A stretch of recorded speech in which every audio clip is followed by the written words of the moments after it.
what is dead in your life tonight, God will revive it. I said to the spirit behind it, enough is enough.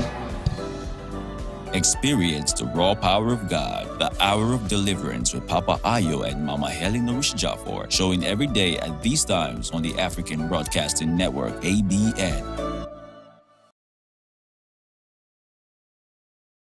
We must go back to the fundamentals and the basics and start to teach people hard work. You could prepare something like this for your family as well. So now that I've learned the process, let me enjoy the process. If you are not at the table taking decision, then you will be the menu on the table. One of the ways you can actually see opportunities when you begin to see problems. Arise Africa, showing live Fridays 10 a.m. with repeat broadcast on Saturdays 9 a.m. West African time on the African Broadcasting Network.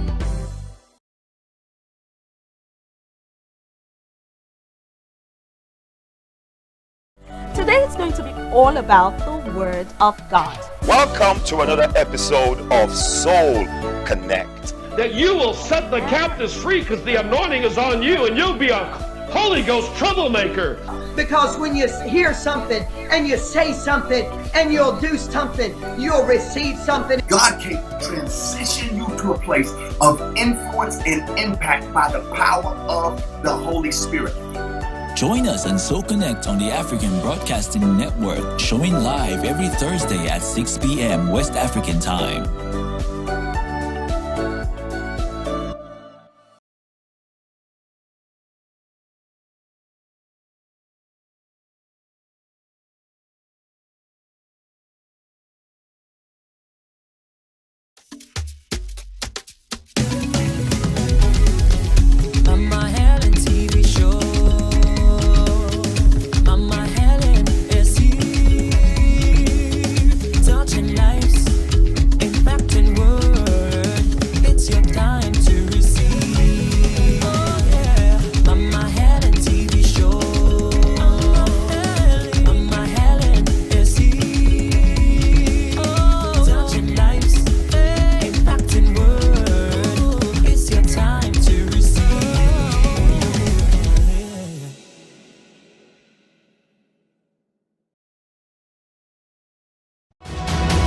Let God Arise 2021. Speakers: Reverend Dr. Ini Akpon, Reverend Sam Usaga, Bishop Abraham Chigbudu, Apostle Joshua Talina, Reverend Donna Dunze Jr., Reverend Tim Basha, Reverend Innocent Obey, and Reverend Mike Akindakbo. From the 1st of August to 31st of August 2021, 4:30 p.m. weekdays, Sundays, first service 7 a.m., second service 9 a.m. Chief host Papa Ayo and Mama Helen Risha Jackford. Happening at Word of Life Bible Church, the International Gospel Center at Jamimoga Road, Warri, Delta State, Nigeria. You don't want to miss this. Let God Arise 2021.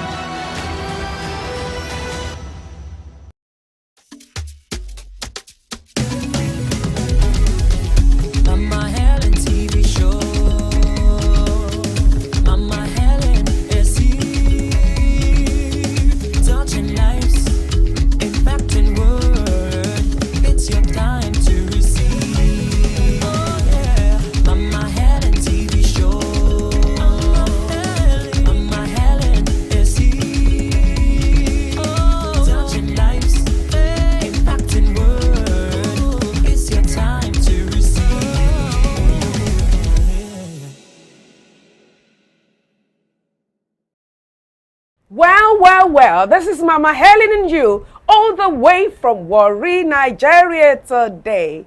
I am extremely excited. Are you? Are you glad to be alive? Okay, wherever you're watching, this is the time for you to begin to press your share button. You want to let all your friends and family members know that Mama Helen and you is actually on air right now. And you want to participate because today's topic cuts across. And it's something that I believe that is going to bless each and every one of us. Why? Developmental psychologists have long been interested in how parents affect child development. However, finding actual impacts links between specific actions of parents and later behavior of children is very difficult. Some children raised in dramatically different environments can later grow up to have remarkable similar personalities as well. Conversely, children who share home and are raised in the same environment can grow up to have very different personalities. Despite these challenges, everyone out there, researchers have posted or posited that there are links between parenting styles and the impacts these styles have on children. And some suggest this impact carry over into adult behavior. On today's episode of Mama Helen and You, we will be discussing the impacts on parenting style on children. Today's topic is very interesting and educated that, in fact, I can almost tell you that you will stay glued to your television set or wherever it is you're watching right now. It is still Mama Helen and You. So don't touch the dial. It is happening. It is taking place, and you don't want to miss it at all. Back in a moment, Mama Helen and You.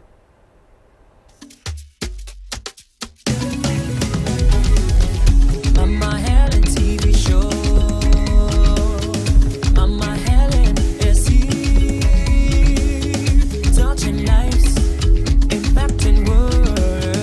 It's your time to receive. Oh yeah, Mama Helen TV show. Mama Helen is here, touching lives, impacting world. It's your time to receive.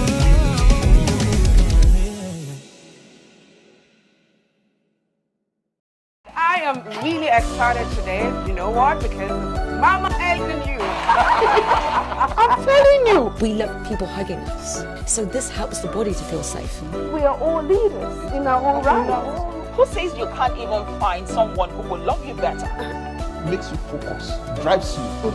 It shows you an agenda. That's right.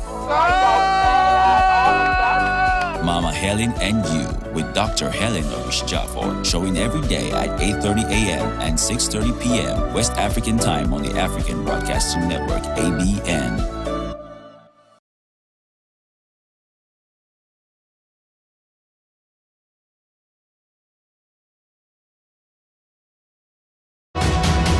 Let God Arise 2021. Speakers, Reverend Dr. Ini Akpan, Reverend Sam Usaga, Bishop Abraham Chigbudu, Apostle Joshua Talina, Reverend Don Odunze Jr., Reverend Tim Basha, Reverend Innocent Ogbe, and Reverend Mike Akindakbo. From the 1st of August to 31st of August 2021, 4:30 p.m. weekdays, Sundays, first service 7 a.m., second service 9 a.m. Chief host Papa Ayo and Mama Helen Richard Jackford. Happening at Wordfly Bible Church, the International Gospel Center at Jamimoga Road, Warri, Delta State, Nigeria. You don't want to miss this. Let God Arise 2021.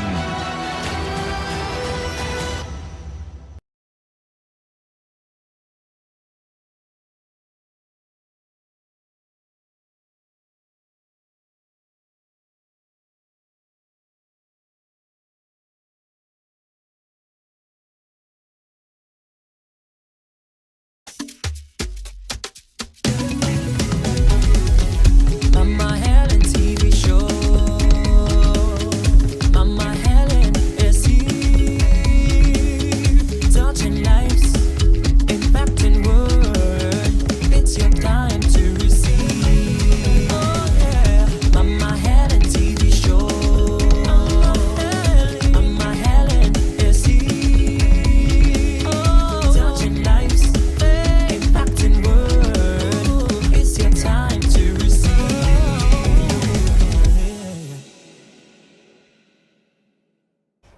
Well, welcome back. This is still Mama Helen and You, all the way from Warri, Nigeria. I am excited already. Are you? Okay, you know, we already said it. We're going to be looking at this topic, which is impacts on parenting style on child. It is important for us to always consider the way we bring up our children. And so on this Mama Helen and You program, we're actually going to be diving into some of the things that would help us bring up our children. Because when you train up a child, evidently that child will represent not only the parents, but the society at large in a good way. Modern societies is giving more importance to parenting styles. It represents the different approaches parents use to raise their children. It is important to know that the root cause of mental health problems that arise in adolescence are connected to parenting styles. Most parents use a diversity of styles depending upon the culture and societal demands.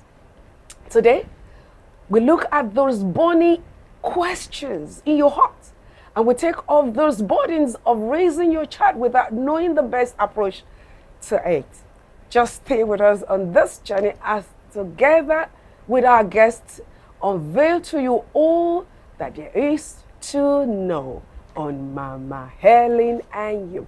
And guess what? I'm not the only one doing this, because we have experts here with us today that will be helping us out in parenting styles on how best we can bring up our children. The very first guest is no other person than Mr. Ogaga Darlington Osai. He is a psychologist and a parenting coach. It is such a blessing having you here today. Thank you so much. It's an amazing thing to be here today and to meet you for the first time. Oh my God, I am excited. I can't wait to hear you. And I'm sure our audience can't wait to hear you as well. And then, of course, seated by him is no other person than Mrs. Otomi Mofe Eunice. And she is the principal Nana Model College Warri. Such a blessing having you. You look good though. Thank you. I'm glad to be here. Thank you for having me. All right, beautiful. Yes. Well, I can't wait for us to get into the topic of the day, because for one thing, I know it's going to be very beneficial to our audience. Yes. One of the greatest challenge of all that we have as parents is knowing how to bring up our children. The reason being that no one, actually went to school to be tutored, hypothetically, on how to bring up. We just end up being parents, and then we try to pick up some things from people around us, perhaps our parents, uncles and aunties and whatever. But they also didn't get it very well, did they? Otherwise, we won't have the kind of society we have today. And that's why we're deciding on having a program such as this. So the very first question to you is, who is a parent? Okay, I go first, right? Yes, please. Thank you very much once again for having us here. A parent, I actually define parents in two ways. Being a psychologist and a sociologist, I try to look at parenting from both angles. Okay. One of the ways I define parenting is a parent is someone that gives birth to a child, that has a child. That is biologically defining a parent. But that you delivered a child does not automatically make you a parent. Because you can't tell me that you can be a mother. You could be a mother or a father and not a parent. Exactly. And not a parent. So biologically, you have a child. Just like having a car. I like to draw this example. Like having a car doesn't make you a driver. Doesn't teaches you the ability to drive. So having bought the car, you need to learn how to drive. So parenting biologically is defined as procreation, having a child. But socially, which is what relates more to our discussion today, parenting is grooming. Who is a parent foremost? Who is a parent foremost? And then we get into the next question. So I can see you're really running. Thank you very much. I was just trying to get into it. Now, a parent is the person, not just the one that gave birth to a child, but the person that is able to groom the child for now, for the future, and for every environment. Awesome. What do you have to say concerning that? That's very true. It's not just having the child biologically. Anyone, whether it's male or female, who has the responsibility of bringing up, nurturing another young child to become an adult. You're nurturing the child from childhood and then passing through all the processes, and you are there for that child. You could be termed as a parent. Okay. So could we look at a guardian, for example, yes, and refer to such as a parent. Yes, very much so. Very because much some people who are even biological parents of a child, or father and mother of a child, may not be there, may just be absent in the child's life. Okay. And somebody else who is not, it's the parent. It's the person who who is responsible, who is there when the child is crying, who is there when the child is down, and who is there for the child to grow up. This is awesome. This is awesome. Haven't they done justice to that? Okay, so what is parenting then? What is parenting? It's in fact interwoven, doesn't it? Because when you look at who parent is, then you can almost relate it to what parenting is all about. So what would you consider as one? Parenting. Okay, parenting actually involves, like I said, moving from the biological to the social. So parenting has to do with, because it's important that I put all of this in perspective. When you have gotten a child biologically into the world, you want to move the child from biological being to a psychological being and a social being that can contribute to the society. So parenting is grooming. Parenting is mentorship. Parenting is modeling. Parenting is leadership by example. Awesome. So it's the art of transforming the child from a biological being to a socially responsible being. Awesome. I love that. And the principal would say, parenting is a process. It's a process as well. It's like putting you inside a machine and then bringing out the finished product. Because when God gave us these children, He gave us these children clean and fine. Awesome. There was nothing wrong with the children when He gave them to us. So it's now left for us to now bring this child to where you want this child to be. So it's the process, the beginning to the end. Inculcating values and everything you think this child should know. Making sure that child knows the importance of being who you are. The child came maybe you're a girl, being a beautiful girl, and turning out to be somebody, a woman, a wife someday, maybe a principal tomorrow, a president in Nigeria. And the list, is actually endless. I know that. So then, if we have to look at the qualities of parenting, then it is important for us to be able to, highlight some of the styles, as it were. So the question is, what are the kinds of parenting style we have in nurturing our children, in helping them, to become whom God has ordained them to be on earth, embracing the future, and of course fulfilling purpose on earth. Yes. Actually, parenting style, there are a lot of plethora of a lot of materials out there talking about parenting as regards style. But if you study carefully and observe properly, you would discover a pattern. And I try to domesticate some of our thought because of the society where we are. One of the things I've discovered about the styles of parenting there are two basic extremes. We have the authoritative parent, which is one extreme, and then we also have the negligent parent, which is another extreme. So moving from this extreme to this extreme, we have in between, we have a permissive parent, and then we also have the authoritarian parent. So all of these are various extremes. As we come to the middle, we're getting to what parenting should be. So these are the four basic types of parenting that have been identified over time. But from these types, we have also been able to develop levels of parenting, which is no parent, no parenting at all, and then we have low parenting, which is some children actually grow up on their own. Virtually, in fact, both parents are alive. Yes, both parents are alive, but they are not present. They are in their not life. present in the lives of their. So that's no parenting. Is the red flag zone. Then we now move to the orange flag zone, where you have, it's minimal parenting. Not just zero, but middle range parenting. And then we'll now move on to the average parent, and then we'll come to the purposeful parent. So this is also a style of parenting too. Maybe she would have something to add to it because he's that's really, why she's the principal. Covered most of the things in there. But being a principal, you should be able to. Yes, we meet quite a lot of them in the course of our job. Yes. And the first one, as she said, is the authoritarian one. It's that one that the child is Sit not... there. Don't talk. The child Shut up your mouth. Is not allowed to have any input. I tell you what to do. Yeah. Do what I and tell you do exactly as you're told. I don't care how you feel. And the child is not secure. The child is not happy and all of that. it's an autocratic type of parenting. Then you have the one he talked again, the permissive one. Yes. That one that, okay, Indulgent. anyone you like, anything do you it. like, Yes, do. You have gone somewhere, you're back. You're back 12 midnight. 2 a.m. in the morning. Nobody is asking you, are you back? Welcome. Your food is on the wants your table. And that's it. He doesn't even, she doesn't even mind, or he doesn't even care. What happens he feels to the child? You can manage for yourself and all of that.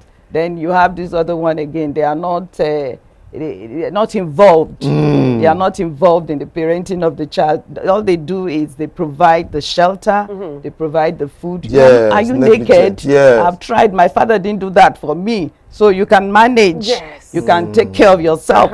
And then they leave the child. And we've had cases and cases like that, to the extent that people have even left their children in school because they don't really care. Who goes seeking for them? Say, you've left your child in school. It's midterm break is over and you are still, the child is in school. They say, oh, that's one, and like that. My goodness. So they don't care. They don't feel involved in it. They feel they are even doing too much for even having the child. Then you have the other one. The child is too much the of last one that of a is problem. Yes, that's there, It's authoritative. You allow the child to contribute, to live my life as well. Yes, to talk to you, and that's the modern one, the one that you are there for the child. The child can contribute. The child can. It feels secured. He feels okay. He can take decisions for himself or herself. You want to go for a career, you tell your mom, I want to do this, and your mom is not saying no, no, no. Why do you want to do it? And he says, okay, if you feel you can do it, then you go ahead and do it. Awesome. So those are just basically those categories. So we can, in a nutshell, just say we have the bad and the good. Yeah. Yes, no in between. The outcome speaks the volume, isn't it? Yes. So I mean, I would just want us to quickly touch on, the effects of bad parenting as a whole in a society. Because you see, when you look at, maybe I should put it this way: wouldn't we even want to say that our society, is determined by the way we parent, or should I say parents function at home? Wow. Could we not say that? Because, I mean, you can look at a society and you see a lot of violence. You see all sorts of animosity. You see people only considering those who are into 419 as those who are making Yes, that's where the focus is. You see divorce. You see a lot of things happen. We're talking about corruption every now and then. Yes. And sometimes we don't even think, we don't seem to think that some of those things are the product of what goes on at home. So what would you say concerning that? Can we mirror? Yeah, as a matter of fact, every society is defined by the type of parenting. What defines the color? What gives coloration to a society?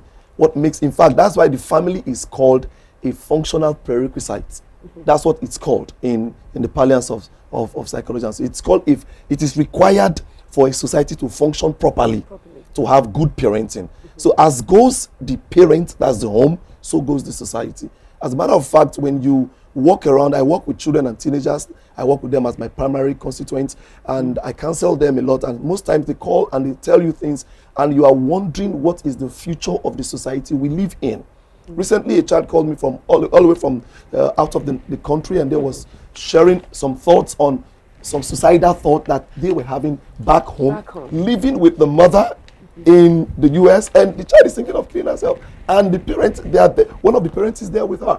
So parenting defines the society, and the nation is a part of the society. So what parenting does to the society is it makes the child know what is acceptable. So if I come into Nigeria and I can almost tell what goes on at home. It's as simple as that. What would you have to say concerning that? That's true. The children, they tend to imitate and follow what they are seeing. They live with their parents every day, and these are the people they see as their role models. So if they are aggressive people, they feel I should be aggressive. Why not? As well. Yes. And sometimes when I see these children in school, I can tell from which home this child is from. It's from, yes. From as simple as salutation.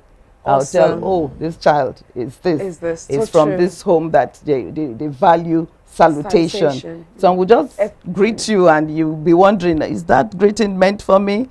But I greeted you. I know. And there's a problem with that. I But know. a child that's from a home where they want you to really greet and you see them greeting. I don't want to mention the part of Nigeria because it's not because that person is from that part of Nigeria you should greet somebody properly. Yes. But I'm just saying the salutation. It is. It's something. The norm. There is a meeting I had sometime in school, and then I noticed my children don't greet, and I asked them why. They say, my parents don't mind. They don't mind. And when I called the parents, they say, is that why you called us? We are busy people. You can't be telling us how to tell our children. I say, as simple as that. Let's start from there. Etiquette. So you see that the children are a reflection of who their home. And their home will be a reflection of what is happening in the society. Awesome. Yes. That beautifully answered. Now let's look at the next question, which says, what would you say are the importance of parenting styles? Okay. Why parenting styles are important? It's good for you to know what style to use sometimes for your children. Like growing up, it's difficult for them to talk about sex. My parent will not come to talk about sex. They feel it's too sensitive.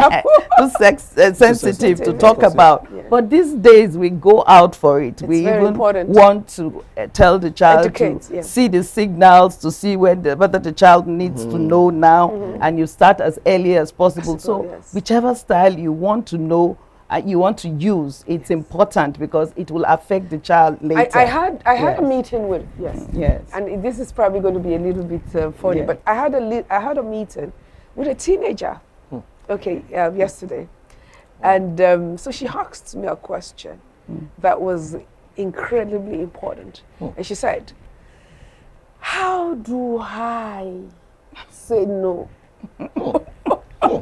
My goodness. To men who are after me. And then, I looked into her eyes and said, what a beautiful question to ask. Because you're beautiful. So you're out there, and some of these men, and you're well formed. And they, of course, they are already, you're mature enough, and so on. So I said, that's a very good. And I said, you see, value yourself. I said, value yourself. I said, people can either place value on you or not. But you must place value on you because God has already placed value on you. Okay, so what do you have to say concerning that? Because you see, my value system might be different from yours. And it all emanates from our upbringing, our belief system, and so on. The list are endless. Okay? But in the quest for bringing up our children, relating to value, what would you have to say? Because, fine, traditionally, let's say in Africa, for example, there are tenets, there are things that are very peculiar, to parenting, okay? But then when you go, to the Western world, they have a different set of parenting as well. Okay, but in between, when we're looking at value, what do we look out for in parenting? Well, when we look at the value, you look at what you want the child to learn, and you will first understand that this position of a parent that God has given to you is a very, very big one, and it's something you must do. You must live with properly. You must make sure that you succeed in taking care of that child to make the child come out well. But if you do not know the importance of this child to you and the assignment that you have, you must recognize that your job as a parent is having an assignment that you must fulfill. And if you know that assignment needs to be fulfilled, then you will work it out. It might not be easy, but you work it out. Oh, this child has to be like this child has to do that, because it's an assignment given to us by God, so that we'll make sure that these children arrive at their destination. Awesome. So if you don't know, as they said, if you don't know the purpose of something, the abuse is inevitable. So if you know that this assignment, because I tell my friends, I said, my child is like, it's the signature under you've signed That's something. true. When they see them, they should see your signature on them. They should see part of you in them. So you're trying to make yourself, duplicate yourself in that person. And because you have value for yourself, as you said, Mama, you want to put value in that child. You want to make that child value himself or herself. Awesome. So awesome. Beautifully said. Yes. Thank you very much. Yes. I'm sure someone is already clapping out there. So what are the core values in parenting? Okay, first and foremostly, ma'am, I want to also appreciate and especially congratulate you. Thank because the last comment you made got me so excited. As busy as you are, you had a meeting with a teenager. Yes. That's something that parenting has lost in our society. People are so busy, nobody listens to the children anymore. It's a serious challenge. So talking about value, value simply means a set of belief system that is held sacred by a group of people. Yes. Unfortunately, some families don't have family value. Some individuals become parents without even understanding the concept of value. I speak to parents in PTA conferences, and then when parents come to you for counseling, sometimes you want to feel pity for them instead of blaming them, because a lot of people are parents unprepared.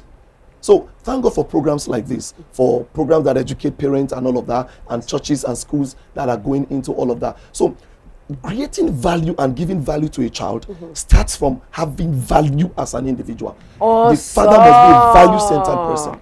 Awesome. Because you can only give what you have. What you have. So talking about core values, the parent must have values that they stand for. For instance, as a person, one of my greatest value is family. I value family over money. That is to say, if I have a conference to speak in and I need to sleep out of town, I will make you know that I'm leaving my family is important to me. So families should understand the place of having values at home. Like you said while asking the question, my value may not be yours, your value may not be mine. Yes. But the central force of value is principle. Principle-based values are values that are welcome everywhere in the world. Because you know, there are some societies where they have values that are demented. The value is already dead. That's right. Okay, so the value that the daddy is smoking, mommy is drinking is just fine, it's okay. Is also, you know, it's okay to be loud, it's okay to be rude. And then the children are mixing everything together. Yeah, so it should be principle-centered. It should be principle-centered. One thing that the Bible has helped us with. So the core values, therefore. The core values of parenting, one of the core values of parenting is parenting with purpose. One of the core, I'm going to just talk on two so that the principal will talk about the others. Yes. One of the core value of parenting is parenting with a purpose. With a purpose. What do you want to achieve at the end? Like she said, what do you want your child to become as a signature to you as an individual? So one of the core value of parenting in the parlance of discussing parenting is purposeful parenting. Then the next core value of parenting is integrity. Integrity, being indivisible, being one. I love that. See, growing up, okay, my father then was doing extremely well. He had money, blah, blah, blah, blah, blah. The rest is history, you know. And then once in a while, he would invite us into his bedroom, and then he would start lecturing. Wow. And one of the things he would say to us is, okay, everything you see here, they're not yours. Amazing. They're not yours. Wow. Okay, you know, I worked for them, so they are mine. So don't even put your mind on this. And then the next thing you hear him is that the holy thing, there are two things I can give you. Number one, education. Number two, I gave you my name. Integrity. My name. Amazing. That name is borrowed. Don't go out there and soil it, because my own father borrowed me as well. And you know, so wherever you go, I mean, that thought comes to mind to saying, oh my God, behave.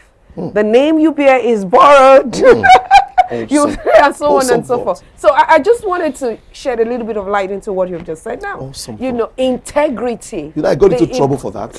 Trying to tell children in one of the schools I teach that your father's money is not your money. I got into trouble with them. Oh my God. Some of them walked up to me and said, what do you mean? My daddy said his car is my car. His house is You're not rich. It's your daddy that is rich.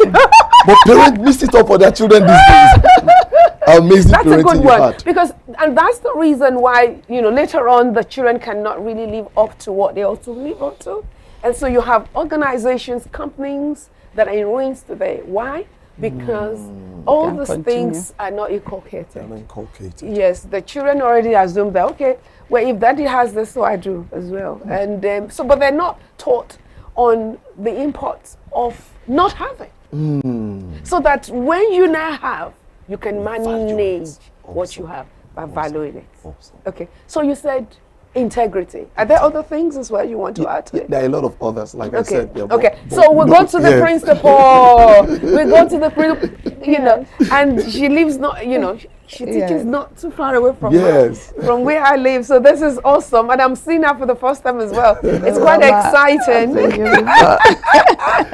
And she's beautiful too. You talked about integrity, which I value so much, and then my father used to tell us a good name is better than riches. I love we that. We kept hearing that, and it sank into us. And then you must find out that before you give something out, you yourself must have it. But what I discovered too with our children is that when we talk to them about these values, they come back to us and they tell you, what, we are not seeing it in our families. We are not seeing it there. Because one came and said, my mommy wants me to be like these other girls that are bringing money. I said, well, that's her own reasoning. But when you grow up, you start building up your own value too, your own value chain, what you think is right. That is why God gave you your mind. So you can think and you can put everything down. Whatever she tells you, you put it in line with what the word of God, if it's going to be that. Beautiful. Because if you do not, you must wait, you must put it on the scale. Even me, as I'm talking to you, your principal that's talking to you, if I tell you things, go back, sit and listen to yourself. Reminisce. Whether it's right. Because sometimes you can go out there and somebody is just giving you a lot of things. You need to sieve it. You need to sieve and take which is right. And God gives us that mind. We'll be able to tell which is right and which is wrong. Most times we do, but we just ignore it and go ahead. So our name is very, very precious to us. Oh, beautiful. So, you know, we have parenting values, but what about the society? Societal values as well, because you have, okay, this is what I believe, you know, all right. One of the things we're taught growing up is the way you sit down, that's the way you talk, that's the way you relate with people. You know, my father was really concerned about certain things, and for me, it really helped. Even though I lost my mother when I was 4 years old, but my father was able to invest so much in us. Interestingly, you know, and that helped a great deal. Okay, but then when you now move into, you know, to societal value, as it were, what are the things that, you know, that would say those things that are expected? You know, the things that our child, our children, our sons, our daughters ought to exhibit that will make us all proud. Okay, thank you very much. I wanted to add to what the principal was saying about values. You see, societal values stem from the home. Everybody in the society came from a home. So the home remains the root. The society is only secondary. As a matter of fact, if parenting is properly done, whatever impact or import, if a child leaves a society that is sane and goes to a society that is insane, it will be easy for the child to reflect the right values. So one of the values that I observed that helped some societies become great today, from third world to becoming first world, is volunteering. That's one value that this part of the world, we don't understand the meaning of that. Care. Volunteering. Humanity, feeling for the person next to you. Having this sense of humanity towards somebody that's suffering, especially if your parents are rich, or if you're advantaged, or you are from an average home. That's one value that a society that will become great must pass on to their generation. Another value is the value of humility. One value that is embedded in the African society is humility. That's how the African man wants to greet. He's either lying down, or he's sitting down, or he's kneeling down, or he's posture. He's doing something to show. He's not denigrating himself, but he's trying to show that he values you as a senior, as an elder, as a leader in the society. So humility, and then most importantly, one value we need today in the world is love. We need love. We need the value for give human love life. So that you can also be reciprocated. We need Okay, I love that. But I just want to, you know, putting the two together. Okay, love language, the love language, and then the ability to make impact in other people's lives. In other words, don't live for yourself alone. Okay, don't live for yourself alone. So if you have one, you know, one plate of rice, you can share it.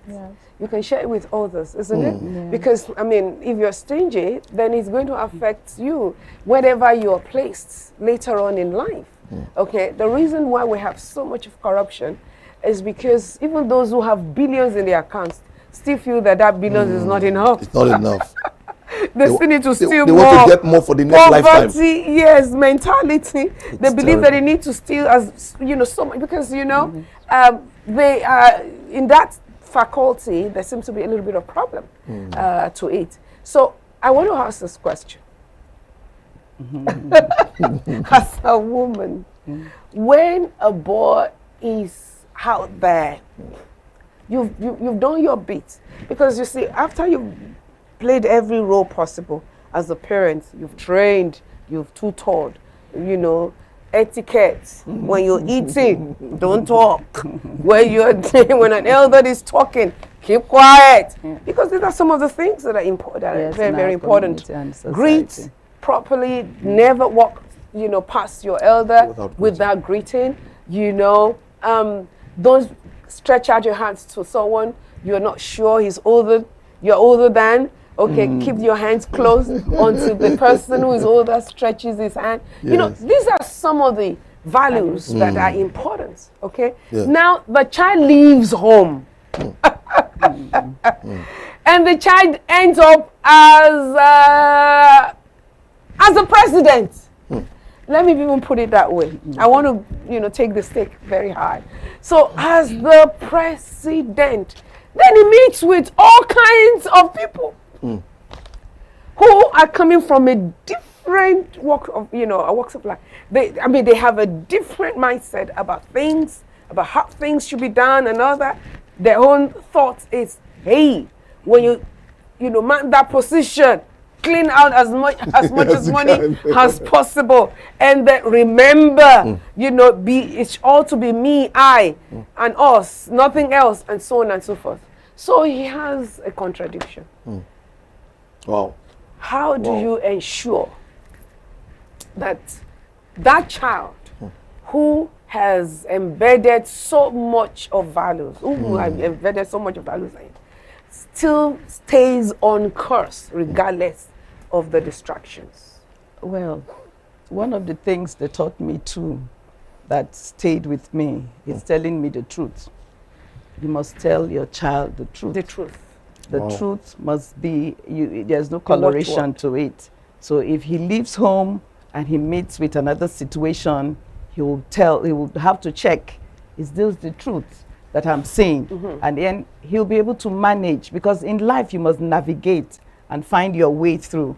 And the society used to be the ones to teach too. It's not just only the parents. That's why the society will teach you. If you don't greet, they'll tell you to greet. If you don't show respect, they want you to show respect. The elder is standing. You, the younger one, you say, come and sit down. We don't see that these days. It's gradually been eroded. But you must tell your child the truth and let the child be himself. And if you have that inside of you, no matter where you go, if you find yourself in an environment that is not right, you react and you still be who you are. You cannot change that. So what in a nutshell, you're saying, be who you are. To your children. To your children, say the truth to them. The society at large. Never lose sight of who you are. Never lose. I love that. Never lose sight of who you are, regardless of whichever pressure that you're under. Never look sight of who you are. Now the next question is, how does parenting style affect children later in life? It's part of, we've just dived into it in a way. Okay, how does it affect? I mean, you see a man who loves to beat his wife. It didn't start from the street, it started from home. You see a man who is caring, who is loving, who takes care of his wife, who takes care of his children, who is a father in the figure of being a father. I mean, almost an example of what God represents in our life, But then you also see the opposite, vice versa, mothers who are just out there doing nothing good for themselves, and mother who truly and genuinely cares. So later on in life, how does parenting style affect us? It affects us in very, very large way because if you see children play, they try at home when they do this, they are playing game, they are doing at home. They do, let's do father and mother. Check what father and mother they are doing. Yes. If it's fighting, give me my food. They mimic their parents. So they feel that's the right way. That's how they've seen it in their homes. And when they grow up, they feel that's the same way they'll tell their wives, give me my food. Why are you not home now? You must be quarreling. You must get a cane and all of that. Then it's the same way too. If they find that the home is fine and their parents treat their mothers well, they will start showing love as well. Because these things, they reflect when it doesn't start from now. It doesn't. It starts from when what you just said. It doesn't start from now. See, it I started watched long my ago. father. Yeah. You know, I like to use myself as an example. Whichever way. I watched my father drive through a particular street and pick children. My goodness. Hawking, putting them in his car, takes them to their parents, and find out why they're not in school. And then see the children, what you are doing today now. And you are going to Budu market everywhere to help people. And then the parents saying, oh, because we have one money. And then he will say, okay, can you come stay with me? So our home literally became a dormitory, to be honest. we were using a big pot to cook. That was the kind of upbringing I had. Okay, so I mean, so you can imagine automatically, I couldn't but see myself told the same lie. I mean, what gives me kick is when I see others happy. Wow, I see. My happiness is derived from other people's happiness. If I don't see that, then I'm not happy. Okay, so that means that the way, I mean, in other words, our children can actually mirror their lives through the life of their parents. As a matter of fact, I think you have actually mirrored the concept that I was going to talk about. But sincerely speaking, a lot of things got figured out from your talking now. It becomes clear to me how, because I've looked at your person, I've looked at how could a woman like this, you go to the market, you mix up with women. Now it makes more sense why you could be that. You're coming from. And yes, I'm not thinking about it. See, as a matter of fact, psychologists believe that a child from age 0 to age 8 becomes crystallized in their character by observing their parents. As young as that. So that's why I love the word you use by saying, I watched. So parents don't know that children are watching them. They are watching. They are ready to mimic. So as they grow up, some things begin to happen that will contradict what they have learned. It becomes what they call cognitive dissonance. But when the child is well trained, well grounded, they have this resistance to push it off. But when they are lacking from their grounding at home, they have what we call, they are lacking love, they are lacking attention, they are lacking explanation. Another thing parents don't do, they don't explain concepts to their children. I've been married for 11 years now. I had serious challenge with my wife when we got married for the first 2 years. When she would serve me food, and I'm from a traditional group where when you serve a man food, you should go on your knees and serve the food. So when she serves me, it was a serious problem. Oh my God! So she'll serve my food. In the 20th century. And I'll stand and I'll tell her, you have not served me. That food is not mine. When you serve me, I'll know. Until we went to our mentor, Mr. Adesoji. When we went to our mentor's house, and my wife said, I didn't know it's been a burden in her heart for 2 years. But my mother would always do that, never explaining to us that she's showing respect. So, but I grew up but we should respect in our own way. Thank you, ma'am. So I grew up demanding it. Oh my God. So it was my mentor, Mr. Adesoji, that now taught me that no, the woman is not meant to serve the man. They are meant to serve each other. She showed me from the scripture. I used to think even the scriptures, people misinterpreted. They said it's a woman that builds a home. She showed me that the way the Bible says every house is built by a man. So as parents, let's explain some things to our children because they are watching and they may misinterpret. Parents, your children are watching you. It is still on Mama Helen and you. I'm telling you, it is just going to get better. You don't want to miss any segment of this program at all. I am already getting blessed being a parent. And you know, you never stop learning because, you go down below. So why don't you go with us. Join this train. And of course, we'll be right back. Mama Helen and you.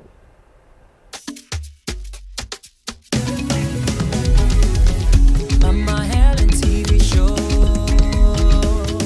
Mama Helen is here, touching lives, impacting world.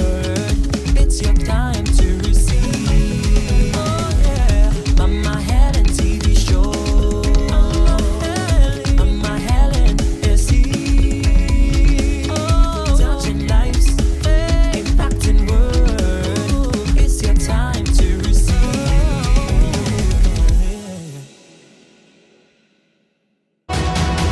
Let God Arise 2021.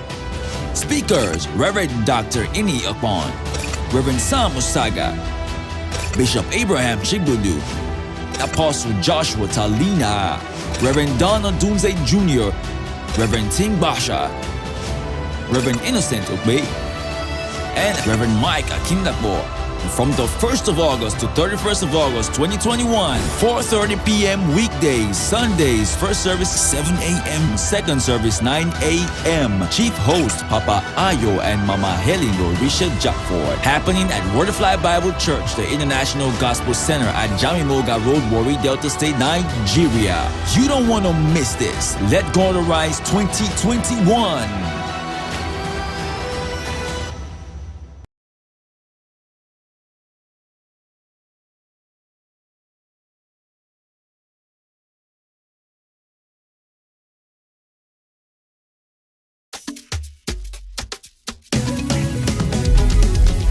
Mama Helen TV show.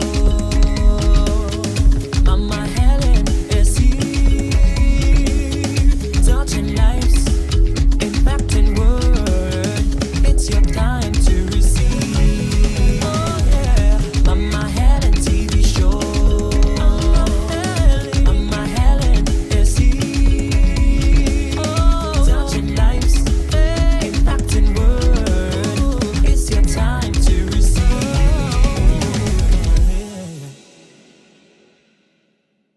Welcome back. This is still Mama Helen and you, all the way from Warri, Nigeria. Have you been gleaning?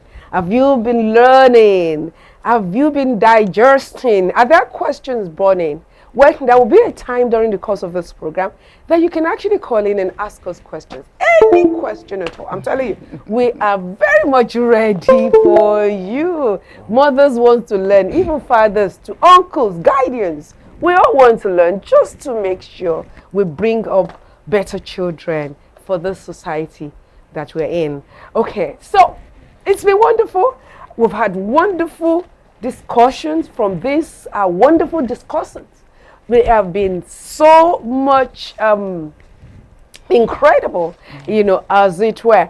And of course, we were talking about, just before we went on break, we were talking about parents, the need for parents to be mindful. Yeah. Because leadership is passed down. Okay? Yes. It is what I see you do as a child that I can also emulate to replicate, you know, as I go on in life. What must our parents do? Because, you know, sometimes, you know, here we are, we're saying, read, and then we get our remote. Read, read, and you're watching television 24/7, movie, magic, African, I don't know all the names, but I'm not very good with telling. But, you know, and we keep telling them to read, to do, and we're busy doing something completely different. Tell me, how does it affect us? Well, I think I'm going to start from the principle, minding the fact that that question is quite relative. Yes, it's important that the parents know that there are people out there watching them to follow their footsteps. And each time you communicate, there must be a good communication in the house with these children. You tell them. So I'm speaking pidgin every second, and I'm saying, speak quietly. Yes. Speak quietly. Speak quiet. No, we fought that many times because the you going flat. Yes, you don't speak your language, and then you ask the child. The child does not know where he's from. Yes. It's as if it dropped from the sky. And then we ask him, where are you from? He said, I really don't know. We've never been there. Oh, and God. you ask the parents, you say, hey, one day I'll take them there. There are things that you must... Don't lie. Lie. You must be real to your and you children. said, okay, when you pick the call, tell him I'm not around. I'm not around. So you are teaching them to tell lies, and you're telling them not to tell lies. Yes, you must communicate, and you must do the right thing in their presence that they will emulate you. Awesome. And all of that. Awesome. And say the things you want them to say and all of that. You see that they will follow suit. Okay. But if you do one thing and then you say another thing to them, they will not be happy. So children don't necessarily hear what you say. They see what you do. What you do. They see what you do. Actually, children see what they do. They only see louder. What you do speaks louder. They hear actually too. They do remember. Hear. That's why I say sometimes. they don't necessarily. They don't necessarily yes. hear. But one of the things that causes cognitive dissonance in children is when they see their parents do something else and say something else. Yeah. So that and then you hear, that's hypocritical. So that confusion creates a window for them. So when they go out, it becomes easy for them to become corrupt. Because mommy says this in public. Mommy is a deaconess in church. Daddy is a deacon in church. And see what they do at home. So I could as well become a smart guy, in the place. Play to the gallery. So becoming a role model, the right role model to your child, begins way before they are adults. Become a role model to your child. There are certain factors and qualities that in one of my articles in my parenting blogs that I sent out. One of the things I mentioned in that publication is becoming the right role model to your child starts from giving attention to your children. Because if you watch your children properly too, they will teach you how to parent them. All your kids are not the same. Some of them are withdrawn, while some are extroversion. So becoming the right role model to your child requires you to take time to give attention to the children that you are role modeling. So it's important that parents understand this aspect of becoming the right examples to their children. Hallelujah. Awesome. This is incredible. So what are the outcomes of some of the aforementioned parenting styles then? In other words, some of the things we've mentioned, we've talked about integrity and so on and so forth. And we've just danced around being a good example, providing leadership. Quality one, good one, a good leadership, and a quality one for that matter, so that they can emulate and run with it. And then when we see them tomorrow, oh yeah, we can almost tell what they will do. I mean, you have some parents that, no, my child cannot do that. That can't be true, because I know the child, I brought up. So what do you have to say to that? What are the outcomes? I go first. Well, for some of them, like the outcome. Yes, the outcome. So they end up better. They score A's. A's in class. You know? There was this particular case. They don't join bad ones. Yes, they don't join bad gangs. There was this particular case. The person was not involved in the child's education. He says, okay, I've paid the money, I've done everything. And she was the first child of the family. But the man married, because that first one was not the wife and just had the child. So the child was looking different, was acting different. So he didn't want that child to have problems with the woman. So he put the child somewhere else. And then when he put the child somewhere else, the child knew they really didn't want him at home. So in this new home that he found himself, he saw somebody else that was, the boy was stealing in the house. And she was the one seeing him stealing. And then he wanted her to be quiet. So he started giving her things. You go, okay, come and take some, come and take some. And then she discovered that, if I take this thing, I'll be better off. Why not? And she took it, and then she started stealing. And then when she started stealing, she could trace it back that it was when she went there. The father didn't, the father thought, okay, let me just put her away and let me just put this situation away. I don't want to deal with it. I don't want to spoil my marriage or whatever. And you left this child, and this child now degenerated. So sometimes some of these attitudes, they rub off on us, on the children. At the end of the day. At the end of the day, they are not cared for. The children are our future. Yes, they are our future. So and the way we bring them up now. Yes, the child was able to trace back that this was where I started this problem. I was not like that before because there was no care, and they took me to this home, and that was where it started from. Good. So there are places that there are styles and there are ways you could do this thing, and then it affects the child for life. Those days we can't tell our parents it's not fair. These days we say it's not fair. It's not fair. No, mommy, you're not being fair. They are not being fair. Yes. So you always have one in the family who is very legalistic. That person must be punished. Yeah. Just like it now. Mommy, what are you going to do about that? You have a lawyer in the meeting.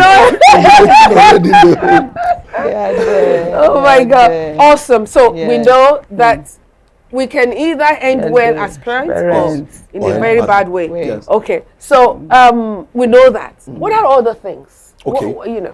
Thank you very much, ma'am. One of the things I want to add to what my madam here have said is that parents should understand that your parenting style should not be on any extreme.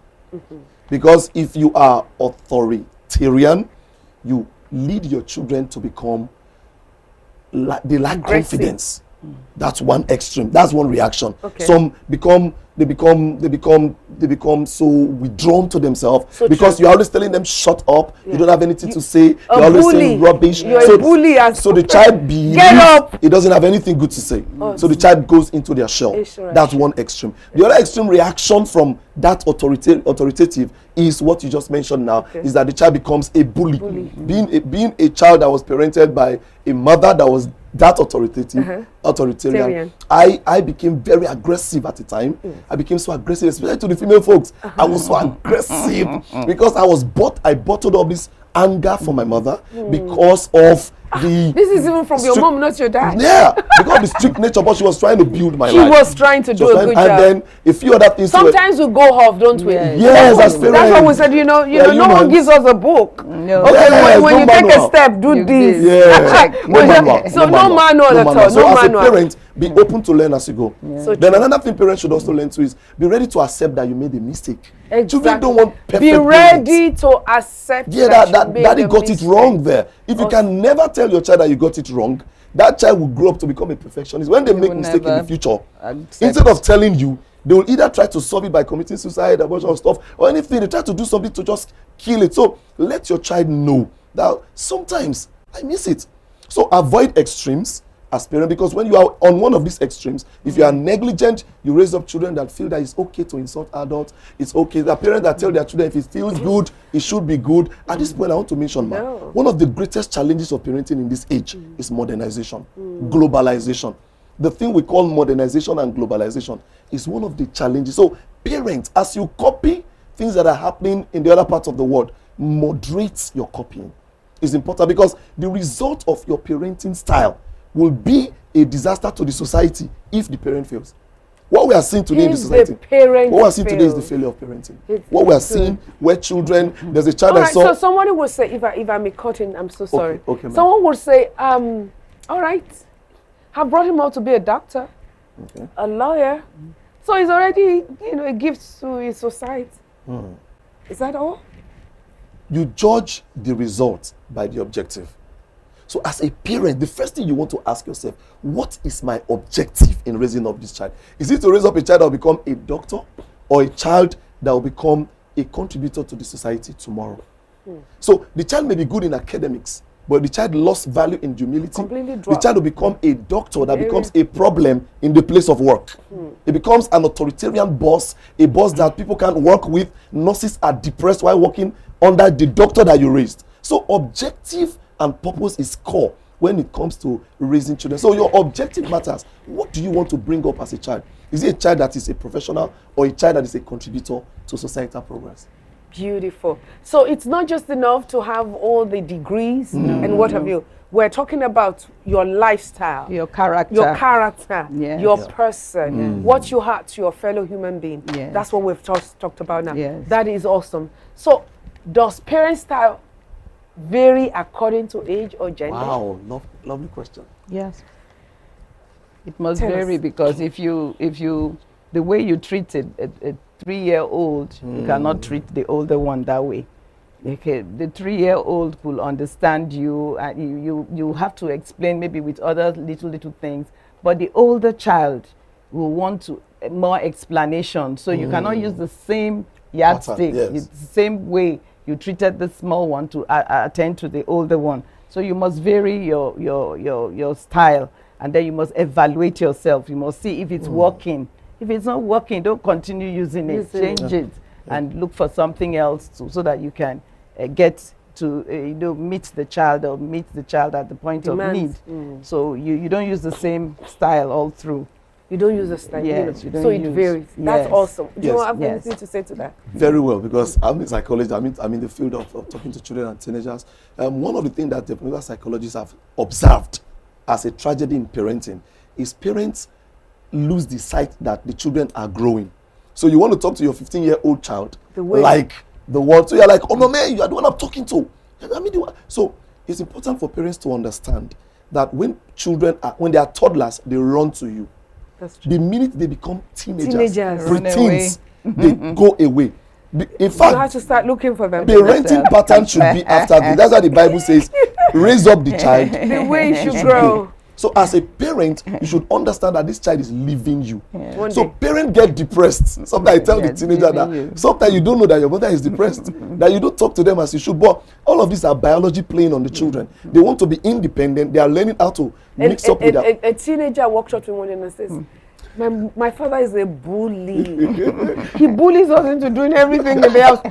Clean your room. Whoa. Get up. You get up. Go and eat. The lion of the tribe of And Judah. everyone- Yes, give them all must do kinds what I of said names. Everything is a law. Bam, bam, bam. So sometimes they will decide to drag Yes. so they can have more of it. So as this bullying and all that, something that should take 1 minute is taking them 1 hour. Yes. So they will take wear that as yourself a- out. You go wear yourself ahead. out. Yes. Well, so I said, but that's wickedness now. No, but it's children are mischievous at a particular How can you age. do that? They- I say, okay, the mom also tell my dad as well to stop bullying me. You know, because then when I get to school and I see a trace of that, it angers me because then I want to do something, I want to react. I can't react with my dad, but I can react with somebody else out there. So it's that's the an negative. outburst. Yes, that's an outcome right there. You know, what it gives us when it's on the negative side. Okay, in parenting a child, do you use the same parenting style as your spouse? Wow. That's difficult there. It's not possible, is it? It's not possible. It's not, because we're brought up differently. Okay, now let me give you an example. So maybe that will help you. Okay. So one day, one of my children when it came to me and said, Mom, okay, I noticed that whenever you ask us to do something, you use the word please. Could you please do this for me? Oh, thank you. I know that. But when daddy calls, when he says, do this. Why is this? Yes, yes. Daddy is always telling us, do. And whenever you talk to her, you use the word please, thank you, and all that. I said, because we're brought up differently. It's important. We're brought up, and you do must that. understand that, okay? Daddy is exhibiting the way he was brought up. And there's nothing wrong about that. It's just that that's just the way he is. However, I do not know how to just tell you, okay, sit down, just because you are my child, you know, I feel that if I'm to send you on an errand, Yes, I should add a bit of yeah. thank you, please, to it, okay? So, please go ahead. So, it differs, isn't it? And it has to do with our upbringing. It differs, but it could be dangerous if it's too extreme. Because if the child, you are showing love and telling the child something and somebody else is bullying and doing using the wrong approach, it will affect, it will send the wrong signals, and then the child will be confused. So I think as parents, we should agree. We should, one thing we try to do, you don't condemn the other person outright. In front. You try to explain it out to the person. Daddy was brought up by this man now, this soldier father. The same way. That's what we are telling you. Yes. You use it to teach them. Yes. Hey, it's not the same thing. Or it might be the mother that's doing that. So you explain. That's why communication comes in. Yeah. You must communicate and you must evaluate what you are doing. If it's working, if it's not working, then you stop it. Because if you have two extremes in the house, this one is just not interested. At the end of the day, they start giving you the bad name. Say, daddy does not care. He does not give us anything. If I need anything, I have to go to mommy. If I have to do this. Sometimes, if you know the money is going to come from you, send them to the other person, so that they don't see you the being the secret, one giving all the time, what is especially as a woman. Yes, I love that. I love that. Okay. Okay, so we had our children very late. Yes. Okay, we had our children very late. And it's the tendency is there for you to spoil. Okay. When you have your children yes, it's there. In marriage. Because then it's like, oh my God. After many years of waiting. We used another crying. Yes, it's there. But then you have a quick check and say, no, it's not going to happen. You have to go through the same thing I went through that has brought me up to be who I am. Now, in looking at that, you know, I'm going somewhere. Okay. So, you have a disciplinarian at home. Is the no nonsense because it's very important. It has to be balanced. You must have different types. Yes. If you don't, if it's just a one-way thing, it could rob the child of something. Yes. Once the mother, sometimes it's the mom that could be the disciplinarian, and it could be the dad. So once the mother is a disciplinarian or what, somebody in the house must also be a caring one who says, well, daddy just wants to make sure you hand well. Daddy does not hate you. Hence this, this would help you. But if they are all jelly, the child is just going to be a rotten, spoiled child who believes that, well, after all, daddy has money, mommy also, so we can lavish it. Now, with me, okay, I am a disciplinarian. Yes. I'm a disciplinarian. So they come to me and said, Mom, we need this. I said, you don't need it. If you do, I will have given you. I'll know. I'm your mother. So they are very clever. So they make sure I'm out of the scene and then they crawl to daddy. They are learning negotiation. It's good. Can you imagine? They are learning negotiation skills. So they crawl to daddy and they say, Daddy, sorry, can we have this? Okay. And daddy said, take. So one day they came to me and said, Mom, yours is always no. You don't want us to have fun. You don't want us to enjoy yourself. Yours is always no. That is yes. What is this? So I said, okay, now let's talk about it. Have you noticed that there is nothing you ever need in life that I don't make sure you have? Tell me. Is it clothing? Is it shoes? Is it what? You tell me. Because I know you need those things, so I provide for them. However, the world you are going to does not offer you everything you want or you want. Wonderful. And if you don't learn that now, it will be a serious problem for you. So if someone says no to you tomorrow, you say, how can you say no? That's it. You should say yes to everything. Always, yeah. Always. I said, so that is just the whole idea of it. And then, of course, daddy is also trying to balance it out. So when mommy says no, sometimes daddy says yes. Awesome. Okay, so I've said all that to say, because we're looking at the difference in parenting style. Yeah. Good. It should not be doggedness. It should not be one-sided. It should not be a one-way traffic, but it should be balanced. Okay, there are times you need to be harsh, and there are times you need to be very cordial and caring as well, so that they understand that when mommy is very, very tough on this, it's all for the best of them. And then of course the other side as well is the aspect of knowing, and I want to get into that. I'm propping this up to get into your brain. You're doing a good work at that already. I can get a picture of the question coming. So the child, because she said something, the child could get confused. How do you make sure the child is not confused? Because you want the child to see the both sides of the wall. Of life. of life, of the world, of the coin, so that the child does not think that everything is greener pastures all the time. Sometimes the grass can be very, very dry. Very important. How do you balance that? Thank you so very much, Ma. I think this is actually more interesting than I thought it would be. Learning and your personality is just awesome. It's all a matter of method and strategy. Awesome. Okay? The method can be the same, while the strategy vary. It's important because one of the things, like I had my first child after 9 years in marriage. And so, praying and fasting for 9 years to have a child, we heard if everything. I was there. So it was terrible. So my wife, there's this love. There's the way she looks at this boy. This and he's a boy. There's the way my wife's look, and I'm in the ministry of mentoring children. I mentor children in schools. I see what teenagers do. Yes. I see what boys do. While my wife is looking at the boy with the love of 9 years of prayer and fasting, me, I'm looking at my son and looking at that Yahoo boy that I don't want my son to be like. So the perspective is different. We're not seeing this child from the same perspective. So what is important as parents is let's discuss.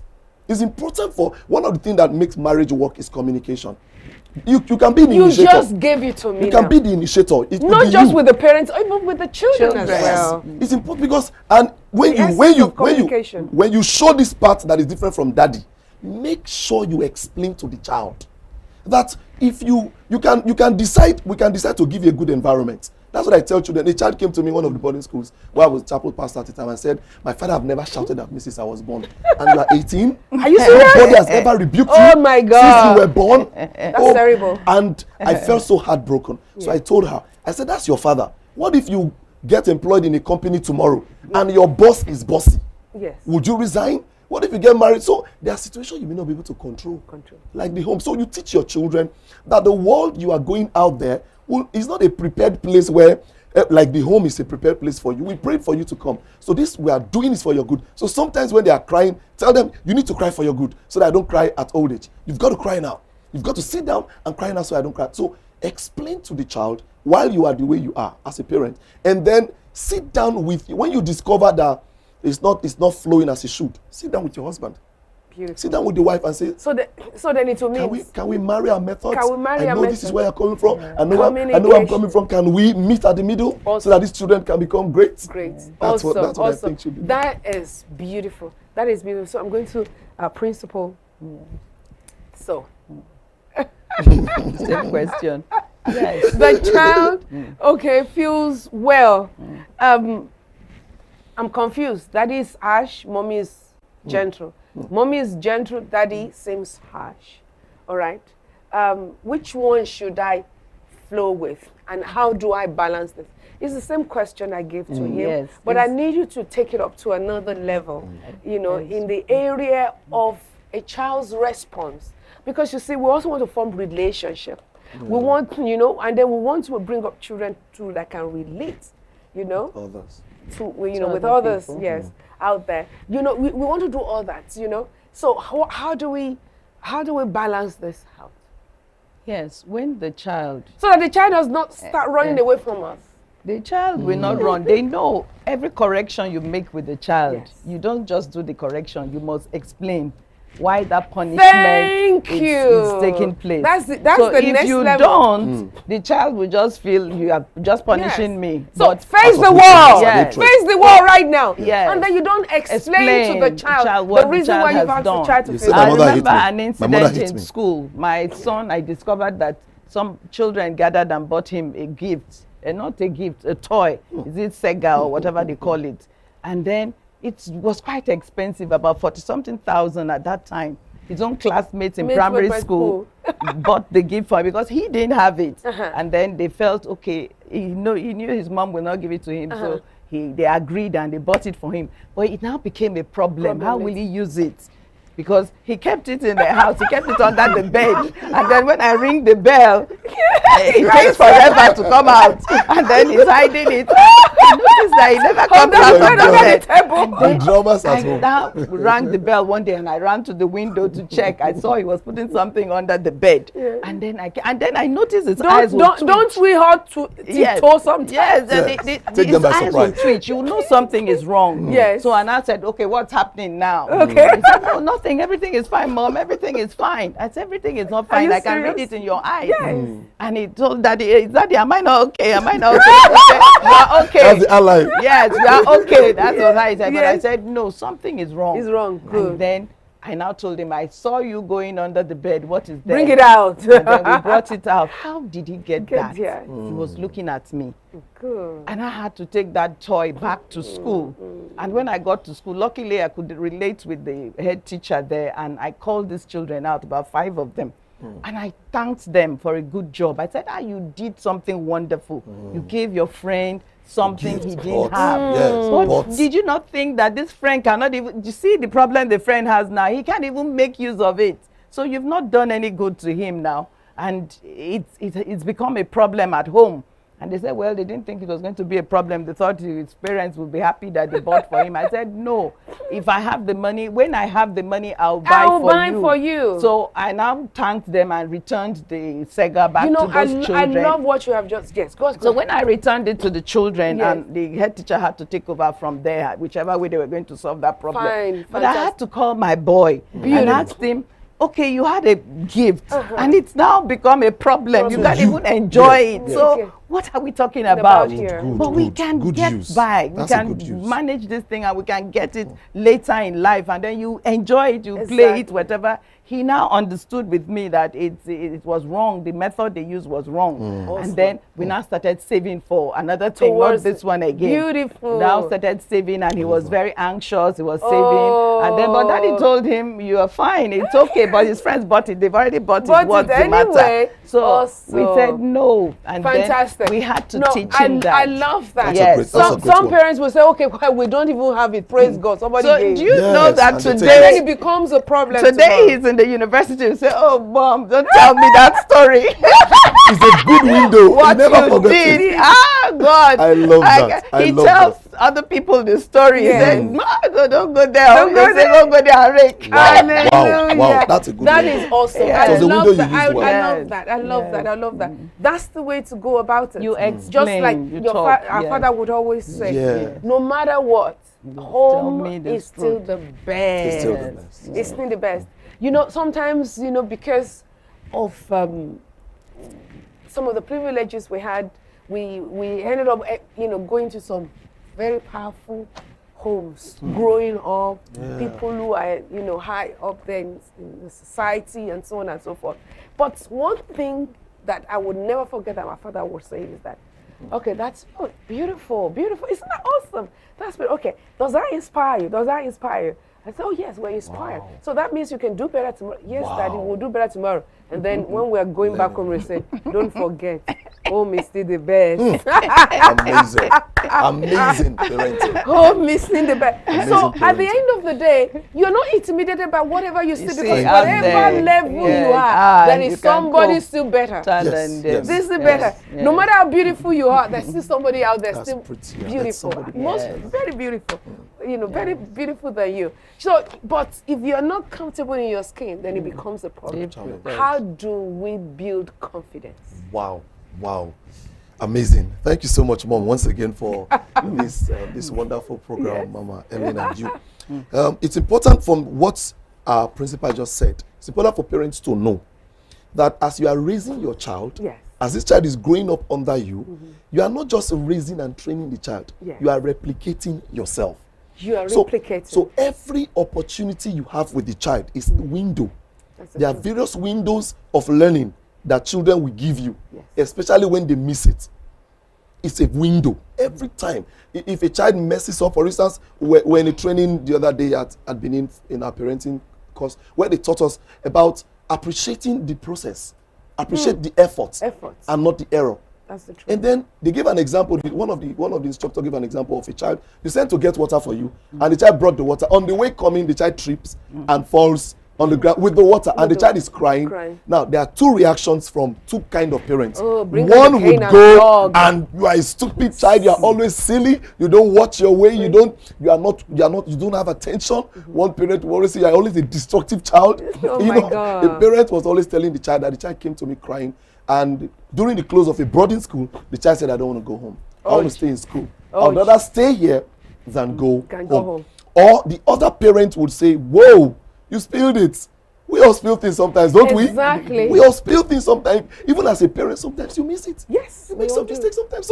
So as a parent, it's important for us to know that there are windows of opportunities. You are not your mistake. No. I think that's what you're trying to say. Send that you are not your mistake. Yes. Send that message to your child. Every time they make a mistake, let them know there's a difference between the mistake and the person, that made the mistake. So use the opportunity very well to teach your children. Oh my God, you are not your mistake.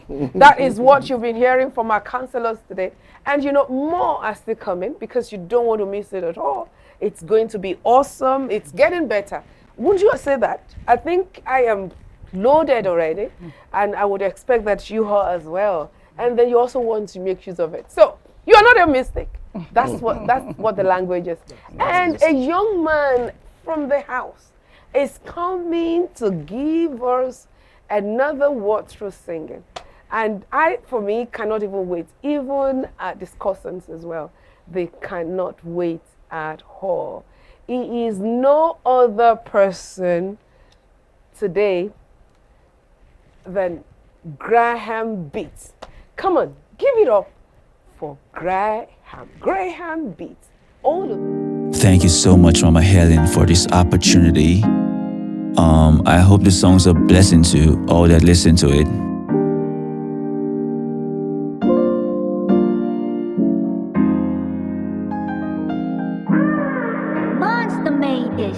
Mommy said me I go make 'em and I believe it. Daddy said me I go make 'em and I believe it. Lessons coming on the highway. Try relax, then I go pass you by. Trap anxiety and concentrate. Your destiny can never be derailed. God they aside though. If the powers of the world I could make them fight.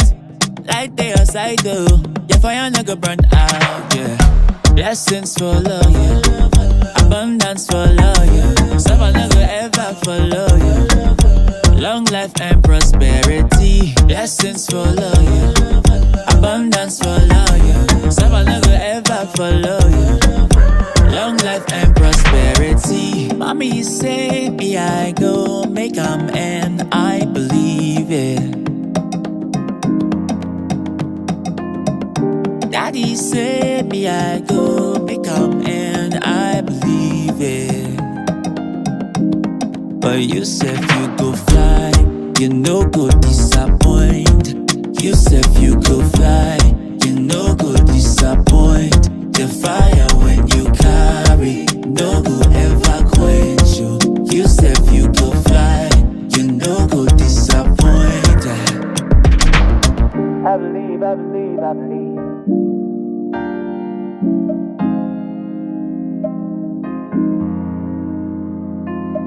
I believe, I believe, I believe.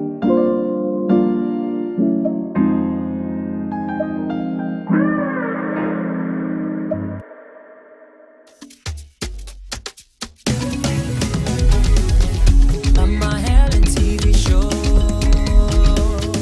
Mama Helen is here, touching lives, impacting world. It's your time to receive. Oh yeah, Mama Helen TV show. Mama Helen is here, touching lives, impacting world. It's your time to receive.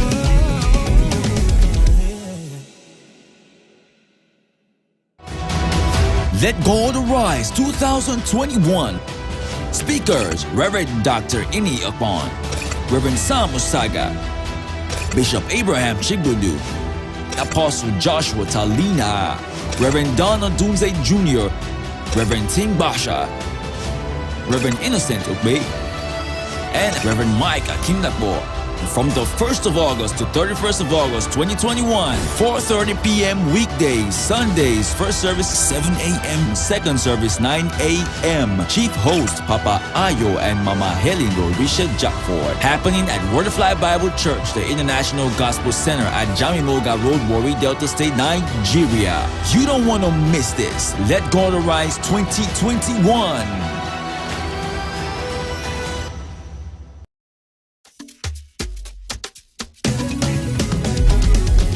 Mama Helen TV show.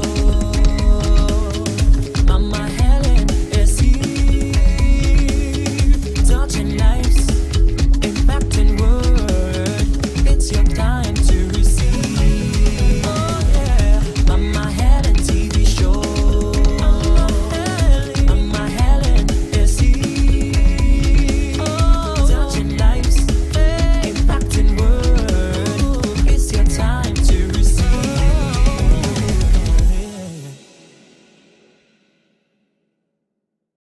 Oh my God, Graham, you nailed it. You killed it.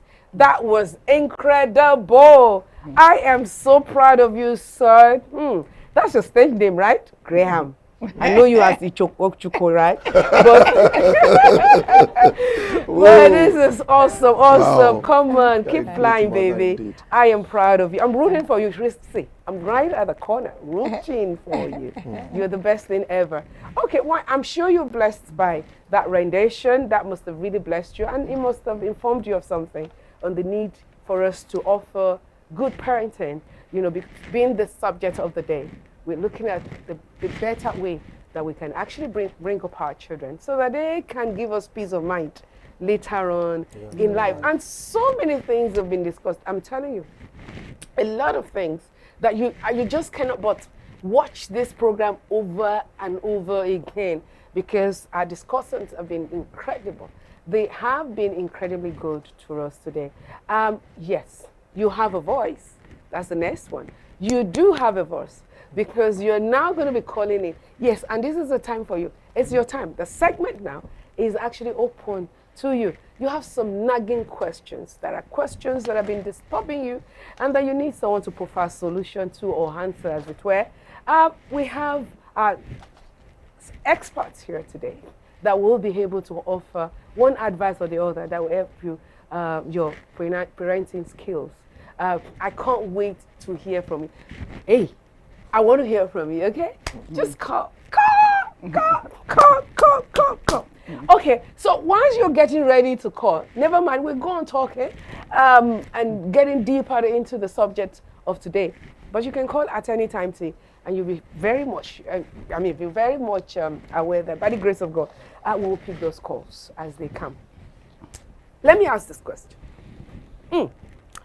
Validation. Because we're looking at, building confidence. I don't know, there was a day I was sharing with, some people. I said, one of the things that has helped me so much is the fact that, I always talk about my dad because, I didn't quite know my mom that much. So my dad then. Wow. And one of the that's things. a good mother. Yes, she was a good mom, definitely. Wow. She was a good mom.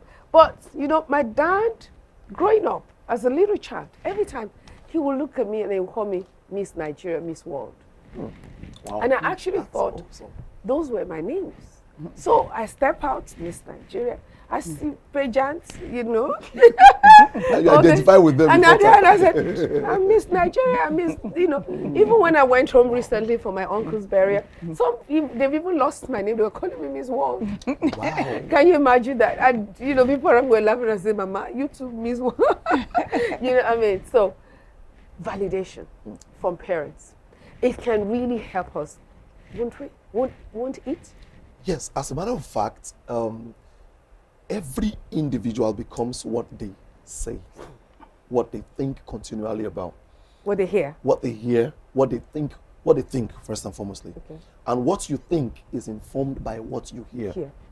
So the reason why parents should be intentional about what they say to their children. Don't tell you your nose is so big, I don't even know where to hide it. Everybody has a weak point. Everybody has a part of their body that they're not proud of. So as parents, we need to be intentional. One of the teachings, one of the trainings we got was that try to catch your children doing the right thing so that you can validate their strength. Yes. Find a way, find an excuse to validate the strength of your child. That way you are building confidence. But when you look at only for their flaws, you look at only for their, and you will see whatever you look for. If you look for errors, you will see abundance. You will see it in abundance. If you look for strength, you will see it in abundance. True. So validation should be purposeful and intentional for parents. Look for ways to build the confidence of your children. Good, baby. Yes, ma'am. That was a fantastic display, isn't that? Okay, or not? I don't even know where to put you. I think I should go and put you at the back of the house. I'm already thinking you were saying because that I'm feeling good already. You can imagine how good it feels. Validation from validation. I didn't get that she was saying it until it went out. And it feels good to you. It does feel good. What do you have to say as a principal? Because teachers come to class and every time it's like, big head. You guys are off. You are load heads. People. Sometimes when they even hear that from outside, it's bad. But it's not as bad as when they hear it from home. And when you that's supposed to see the good side of them, and it was like my child, she had inter-house sport, she came out last. And I said, oh, and she was miserable, she was unhappy, she was crying. I said, why are you crying? Exactly. She said, I came out last. I said, no. The time you took off, you were the first. You were the first. I saw you and I was hailing you. You were the first. I saw you. You were the first. You were in front. But later, you were tired. And then you were coming back. And then they now passed. But that first time, that first leap. And that's enough for me. You are my, you are she was getting confused. She said, I keep telling her, I said, my sprinter. She now said, okay. She now drank her Coke and she was happy. Encourage them. Celebrate your children. If you don't do it and people do it, they bring them down outside. They feel it so much. So it's better that you make them have that trust in you. Exactly. And anytime they can come to you and they will tell you things that you don't even expect, and then they will know you give them something good. But if they know every time they come, there's something negative you see about it. I remember those days in school, my father, they used to say, your hair, are you a boy or a girl? They used to wonder if I was a boy, I wouldn't even wear earrings. Are you a boy or a girl? And my father would say, no, you are just beautiful. It's just that when you're growing up like that, the head is like this, but later, they need to see you now. You see what I'm looking at. What I'm looking at right now is beautiful. And then I believed him. So look at it now. You didn't even take that. Yes, I believed him. But no, you didn't take that. No, I said you're beautiful. No, I did. I took it. You didn't take the validation. And I was taking the one you were not giving me. Mama is always switching up and around. Mama is something else. Energetic. I don't know when she's on you. Thank you. This same girl that was just like a boy. But my father kept telling me, oh, you're now just she's so a principal. Yes, isn't that awesome? You see, that's what we're talking about. Amen. Yes, that's just the beauty of it. Keep celebrating your children. Beautiful. Yes, celebrate them. Tell them they're doing good. They're doing well, and they will do better than what you are seeing. This one you're going higher. I know where you're going, and they believe you. And they believe you. They believe you with all their heart. You're going to be the best doctor ever. Yes, they believe you. The way you do this thing, the way you handle it. Really? This kitchen, I know that something is going to come out this evening. You can do better. You didn't study. Yes. Why? Intelligent you. Yes. Intelligent you. That's who you are. It's important. It's important. Awesome. It's important. So we've talked about, a verbal validation. Yes. Are there other things we can do to validate? Yes. You could take them out. You could take them somewhere. You could, what you think they like, you could give to them also. Not just saying it. Then you could show them to other people too. Yeah. You could show them to your friends and tell your friends also, I have a champion in my house, so Hey, you're not just saying it inside the house. They know that when you go out, you still talk about it. So they are happy when they know that you proud mean. of them in-house and outside. Oh, fantastic. Happy. Yes. Social media, friends, family members. Hey, we love you. You're the best. Thank you for being with us. You could have taken anything. Today, Tuesday, you decided to spend it with us. We are so happy. Around the world, we celebrate all of you. Wherever you're watching, America, Europe, England, Africa, South Africa, Zimbabwe. We love and appreciate you. Nigeria, we love you. Thank you so very much indeed. We are really grateful. So never stop being in touch with us. In fact, we can't wait to hear you, just in case if you have some questions. I want to ask a question. Yeah. Someone is saying out there, I wasn't brought up properly. Wow. I was not. My mom was not there. My father was not there. Yes. I just learned as I grew up. Wow. Now I'm a grown person and I'm seeing some vices. What do I do? What? Actually, I used to know you as Mama, but I think you're a prophet now because that you are directing that question to me, and I know you don't know too much about me. Yeah. Actually, I was raised by my mother alone. My father left us when I was 7 months in our womb, so I never got to know him. So when I grew up, the only thing I got to know about fatherhood was what I could pick from movies and from people around. But what God helped me with was that my mother sent us to church very early. So she would drive us to tell us, just go to church, go and join them in choir practice. So we became involved. She would tell people that comes around every Saturday to teach the Bible, say, go and make sure you teach your Gaga, that boy, very stubborn boy. Only he make sure you teach that boy. So by doing that, my perspective about parenting became restructured. So at a point in my life, I made a decision that I want to be the father that I never had. I love that. So it was a personal decision. You want to be the father you never had. I love that. I wish a lot of people can say that. I made a decision. So what I would say to parents out there, that you may not, because most times, one of the greatest challenges of parenting these days is single parenting. And it's no fault of either of them. Sometimes it may not be the fault of the mother. It may not be the fault. It could even be that maybe natural demise. Yes. Anything could just have happened. It's not enough for you to stay down there. Make the effort as parents. Make the effort to do because now that you are a single parent, now that it's just you or you are not properly parented, it means that you need to do extra. You need to do extra. So you've got to be determined to be able to do the extra. Awesome. You've got to be determined. You have to do the extra. Principle. Yes. You have to do the extra. Are there other things you can do? Completely void of all the things that makes one great. Yes. And you're out there now. Yes. An adult. Yes. What do? You are there as an adult. You're seeing what other people are doing. You're seeing good things outside. Yes. You copy the good things. Copy the good things. If you don't have a mother and you hear somebody else advising, a mother advising the child, you take that advice. Yeah. So you keep copying the good things and then doing the right things. You'll find out that with time you match up, because a lot of times those people that even have those setbacks, sometimes they are even better because they don't want to be on the other side. They just want to correct any mistakes that they see, and they are careful.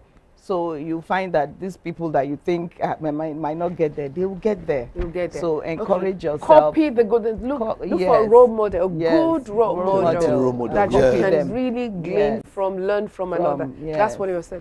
But people also said you become what you read. What do you have to say concerning that? Amazing. Yes, it's just unfortunate that we're in a society that people don't read anymore. Otherwise, one of the easiest way to correct a parenting error, because some people may even be parented the wrong way. They may be parented the wrong. One of the easiest ways to get materials, there are materials all over the internet. You have audio books. You also have books that you could listen to. You also have books that you could read. You have hard copy. You have books everywhere, and there are also online courses that you could attend. One of the things I did, because I think after being deliberate and deciding that you want to, I love the word. Being deliberate Yes. And then will lead decide. you to A decision. decision. Yes. And decision Will lead will you to action. And So you take action steps. will Result, good result. Awesome.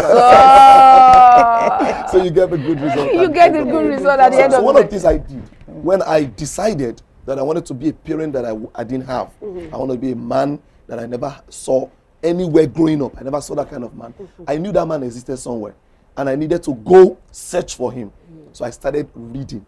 I started going for parenting courses. Good. I registered for parenting courses even when I didn't have a child. When I was waiting and praying for a child, because I was a chapel pastor in a boarding school, my boss would always take me for parenting courses. So I was indebted. I was immersed. I was immersed in parenting thoughts. Even before I had dreams, I had goals, I had parenting, I had dreams, things that I wrote down long before I had my first child. So one of the things that I think that parents should do for themselves is be deliberate about the materials you read. Be deliberate about them. Okay. The right information will come around when you're ready. Awesome. I love that. And, you know, growing up also, I used to bury myself, you know, in my dad's library. Wow. So, you know, I trained myself to be outstanding by reading encyclopedia. My goodness. That was Britannica. They had all of it. Yes. I was reading. So if there's a particular topic taught in class, I'll go to for it in encyclopedia that will further expatiate it for me. And then when I'm in the class, then I'll be taking all my... At what grade is this happening? as early, because I wrote my first book when I was 6 years old. Boy. Yes. Awesome. I wrote my first when I was because I just, you know, I was just a bookworm. Yeah. I like to read and all that, and so my father had, you know, a library, a very big one. So I just, you know, buried myself in there to take out time. What, in essence, what I'm trying to say is that, I mean, we just have to read. If it's not innate, you can learn it. You can learn I think that's what you just said. If it is not innate, go for it. Yes. Learn it. Research. Find someone, get a role model that you know is going to is already where you're going to. Yes. And at the end of the day, you will also arrive as well. In time. Oh my God. Still waiting if you want to call us, if there are questions, or perhaps maybe we're already providing all the solutions. Okay, somebody's on the line. Oh my God. Just, you know, go on, going on. I often have to do that to my child after a disagreement when I realize I'm wrong. But other parents around find it strange. What do you do? What do you do concerning them? You know, some questions coming up online. Yeah. Oh, social media. That's what you should have told me. I kept wondering. So some questions are running in from the social media angle, and someone said, I often apologize to my child after a disagreement, but when I realize I'm wrong, but other parents around finds it strange. What do you say concerning that? Is that right or wrong? It's possible. Whatever they think does not matter. You go ahead. It's your home. Apologize. Yes. Apologize when you're wrong. Oh my God! Because you are problem. Teaching them how to also do same. When they at the end of the day, I do. I apologize to my children. There are times. Oh yes, I do. Yes.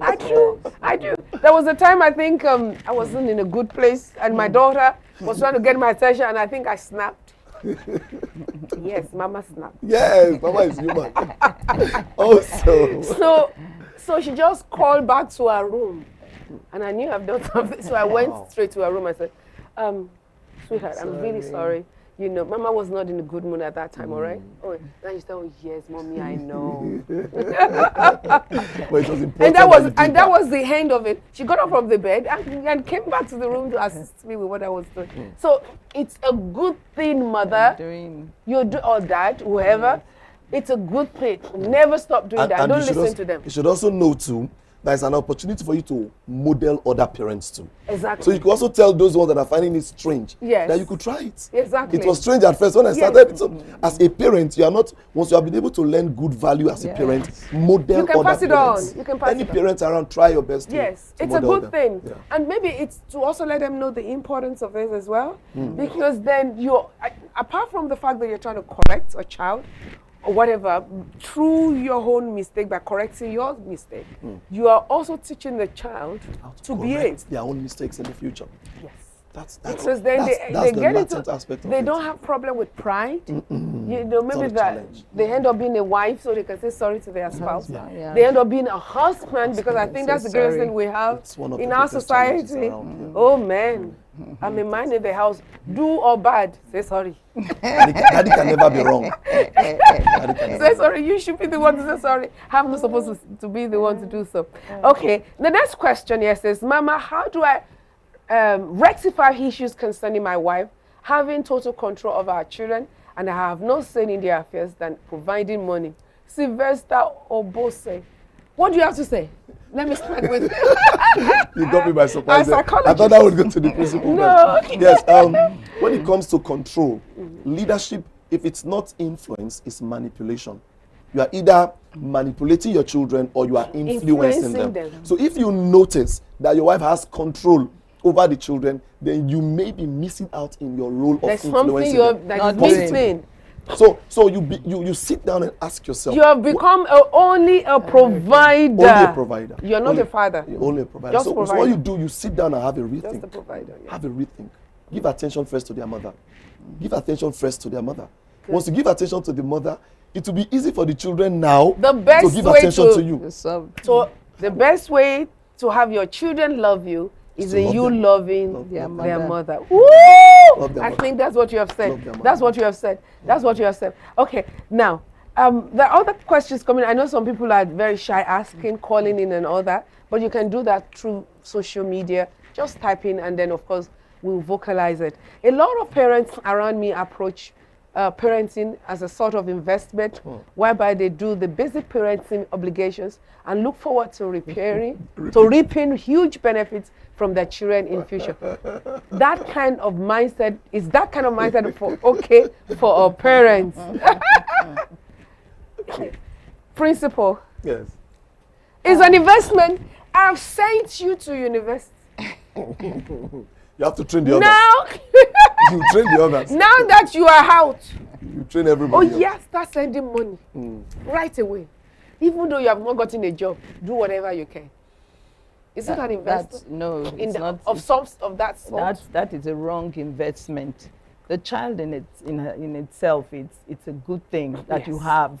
And some people don't even have any. The child didn't beg to come to this world. They didn't beg to come to this world, and then the child knows that it's going to take care of you eventually. Yes. So, but when you now make it that it's an investment, it's causing a lot of problem in our society today. So true. So bad that if we know some of these people have gone very, very far, and the children are going the wrong way to get this money to give to their parents. Sometimes it's very difficult because somebody that's close to you, like your mother or your wife, you feel that the truth should come from them. So true. So if you are now telling the child, oh, you must provide this thing for me and you must do this, and then the child will have to go the extra mile, it will not be well, because if the child gets to find out that you are using her for that kind of thing, the child will hate you. And that let me balance. Let me collaborate rather with what you have just said and with the child story. Will hate that parent. That's true. A young lady came to me one day and said, Mom, I don't know what to do. And I said, what's the matter? And she said, I've just graduated. And my mom is already expecting me to be sending money home. I don't have money. I don't have a job. Where am I to get the money? Does she expect me to send my body? That's a question out there to parents. Some goes as far to tell their children to do that. Yes, it's wrong. Parents do that. One of the girls I work with, one of the girls that worked for me at the time, came to me and said, this is a girl, at the end of the year, I give her things that she takes home and all of that. And then the mother was asking her, don't you see what your elder sister does? She's trained herself in the university. We don't know how she's doing that. We don't know. Go get a boyfriend. What's wrong with you? Are you not beautiful? Her boy's not talking to you? Okay, so I think strongly. Recently, I had an argument on the internet. Thank God we are live on the internet with a blogger that made a wrong juxtaposition that I'd rather give to my mother than give to the church and all of that stuff. And so I told, the problem is misinterpretation of the scriptures. The Bible says, honor your parents, honor your father and your mother. Okay. But you can only give what you have. And so the honor the Bible said, the parent now interpret that honor only to money. Oh, incredible. So that's where this, because I've had to settle this issue in a marriage where the father was saying, I would leave this marriage because this woman is becoming something else. She said, this child is my investment. So they keep telling their children, but the Bible says that a wise man, a good man, will leave an inheritance, not just for his children, but for the children's children. So it's supposed to be the other way around. Your child is your investment. Yes, your child is your investment because it's your signature, it's your report card, it's telling you who you are. Yes. That's what your child is. Your but social allow investment. the child to grow. Let the child grow. Let the child grow. The child A live young life. man came over to see me in office. You know, I counsel a lot of people in my position, and the young man says, "Mom, every pay goes to my parents, my siblings. I don't even have anything. I literally live for them." And I gave him a proverb. I said, a man and a wife with the children canoeing to a place on, whilst on the sea. Suddenly, the wave rose up, and of course, they capsized. So, who should the man rescue? Of course, he was lost. He didn't know what to say. I said, "Now, sweetheart, if he decides to rescue the wife, he might sink at that instant. If he decides to rescue the children, he might also sink. Won't it be better for him to at least save himself first? Get to the other hand, hopefully he will get another boat or seek for help, then rush back to bring it." I said, the greatest challenge we have in Africa is that we are not even there yet, but we're already carrying a lot. The expectation is so high. Daddy is expecting you to bring money, mommy, your sisters, your siblings, the uncles and aunts. Your phone is literally reading off all because somebody is making a lot of demand. So you end up with the same people 10 years, 20 years down the road. We ask you, where's your house when you don't have? What have you done? What have you done with your Where's your house? life? You are this is you still living in a rented apartment, after and you are 20 years. solving everybody else's problem, and you haven't solved your own problem. And then one day they would ask you. In fact, they will say you are so stupid. I think that's just it. I want to answer the question. I think we've given answer to that question. Okay, that's another one here. And he says, I am divorced. He, she, or he. I'm not divorced. I'm still married. And this one is forever. That was just a little joke by the side. So he is divorced. His estranged wife is in the UK with their children. I have a property worth millions of naira in Nigeria, which I had been keeping for my first son. But since his divorce 10 years ago, his son has grown to resent him. Do I sell or what? There's no relationship between him and his son. It's bothered about the property. He has for this. Where is the place of forgiveness? I don't know. Principle? It's bothered about the property, not the I know, it's on. Yes. So I think first things first. First things first. What do you think about that? The first thing to do is to establish a relationship with the boy. Good! That's the first thing to do. Because and a strange relationship can still be mended. It can still be mended. It can still be mended. Even the divorce can also be mended. Mended, who knows? But even if it does not, but it cannot be hypothetically, yes, the children are your children. Your son is your son, regardless of what. See what you can do. This relationship can be soured now, but it will get better tomorrow. No, so what happens when it gets better tomorrow? So you start explaining it away with your son. Oh, that property, I actually left it for you, but because of annoyance, I sold it. What makes of you? You actually didn't leave that for a perfect child. If you left it for your son, it's because he's your son. It's your son. He qualifies to have that property. Leave that property for him. Forgive him. Don't contemplate selling. See how you can work things out. Don't contemplate and maybe selling. It's about time you start reaching out to some of his friends, because sometimes some friends have, they have a strong hold on their peers. Or the mother too. Or the mother. Get someone to talk to the mother about possibly the relationship is estranged because of the mom.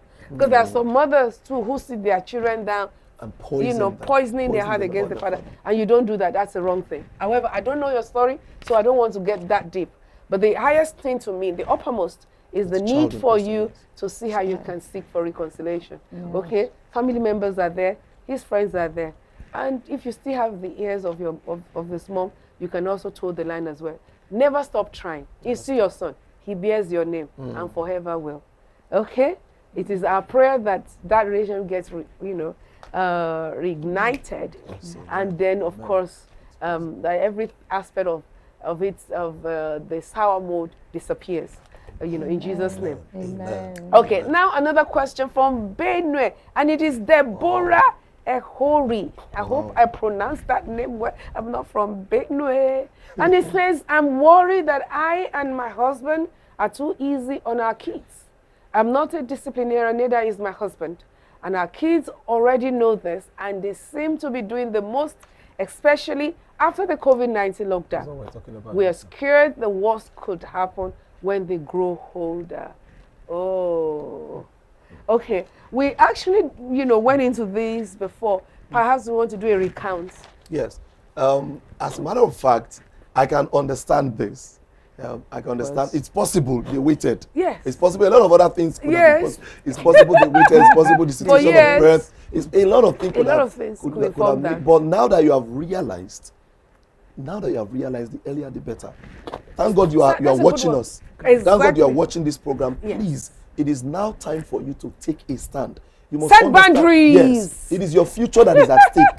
Your own future as a man, your name that is at stake here. So please, with that consciousness, rise up and take the place. I think what our psychologists have just said is that nothing is ever too late. No, it's not. The best thing to do is to start. Once the realization sets in, the next thing is to take action and start doing something right away. It's not too late. It's not too late. It's not too late. Okay. From Ugeli Agogo Onos. And he says, I attended a boarding school during my time, and I think the whole boarding school experience helps to discipline a child and also helps them become independent. Awesome. My wife strongly thinks otherwise, though. This almost led to a fight between us, but I applied wisdom and walked away. How do I go about it? How do you go about what? Going to the boarding house or sending a child? They have different opinion about boarding house. About boarding house. They have different opinions. About boarding house. Yes, there are two sides to this. Yes. But let's look at the pros. There are two sides to this. It's a normal thing to even bring up your children in your home. Yes. Both of you, if you can, why not? If you don't have to take the child to the boarding house, then take care of the child in the house there.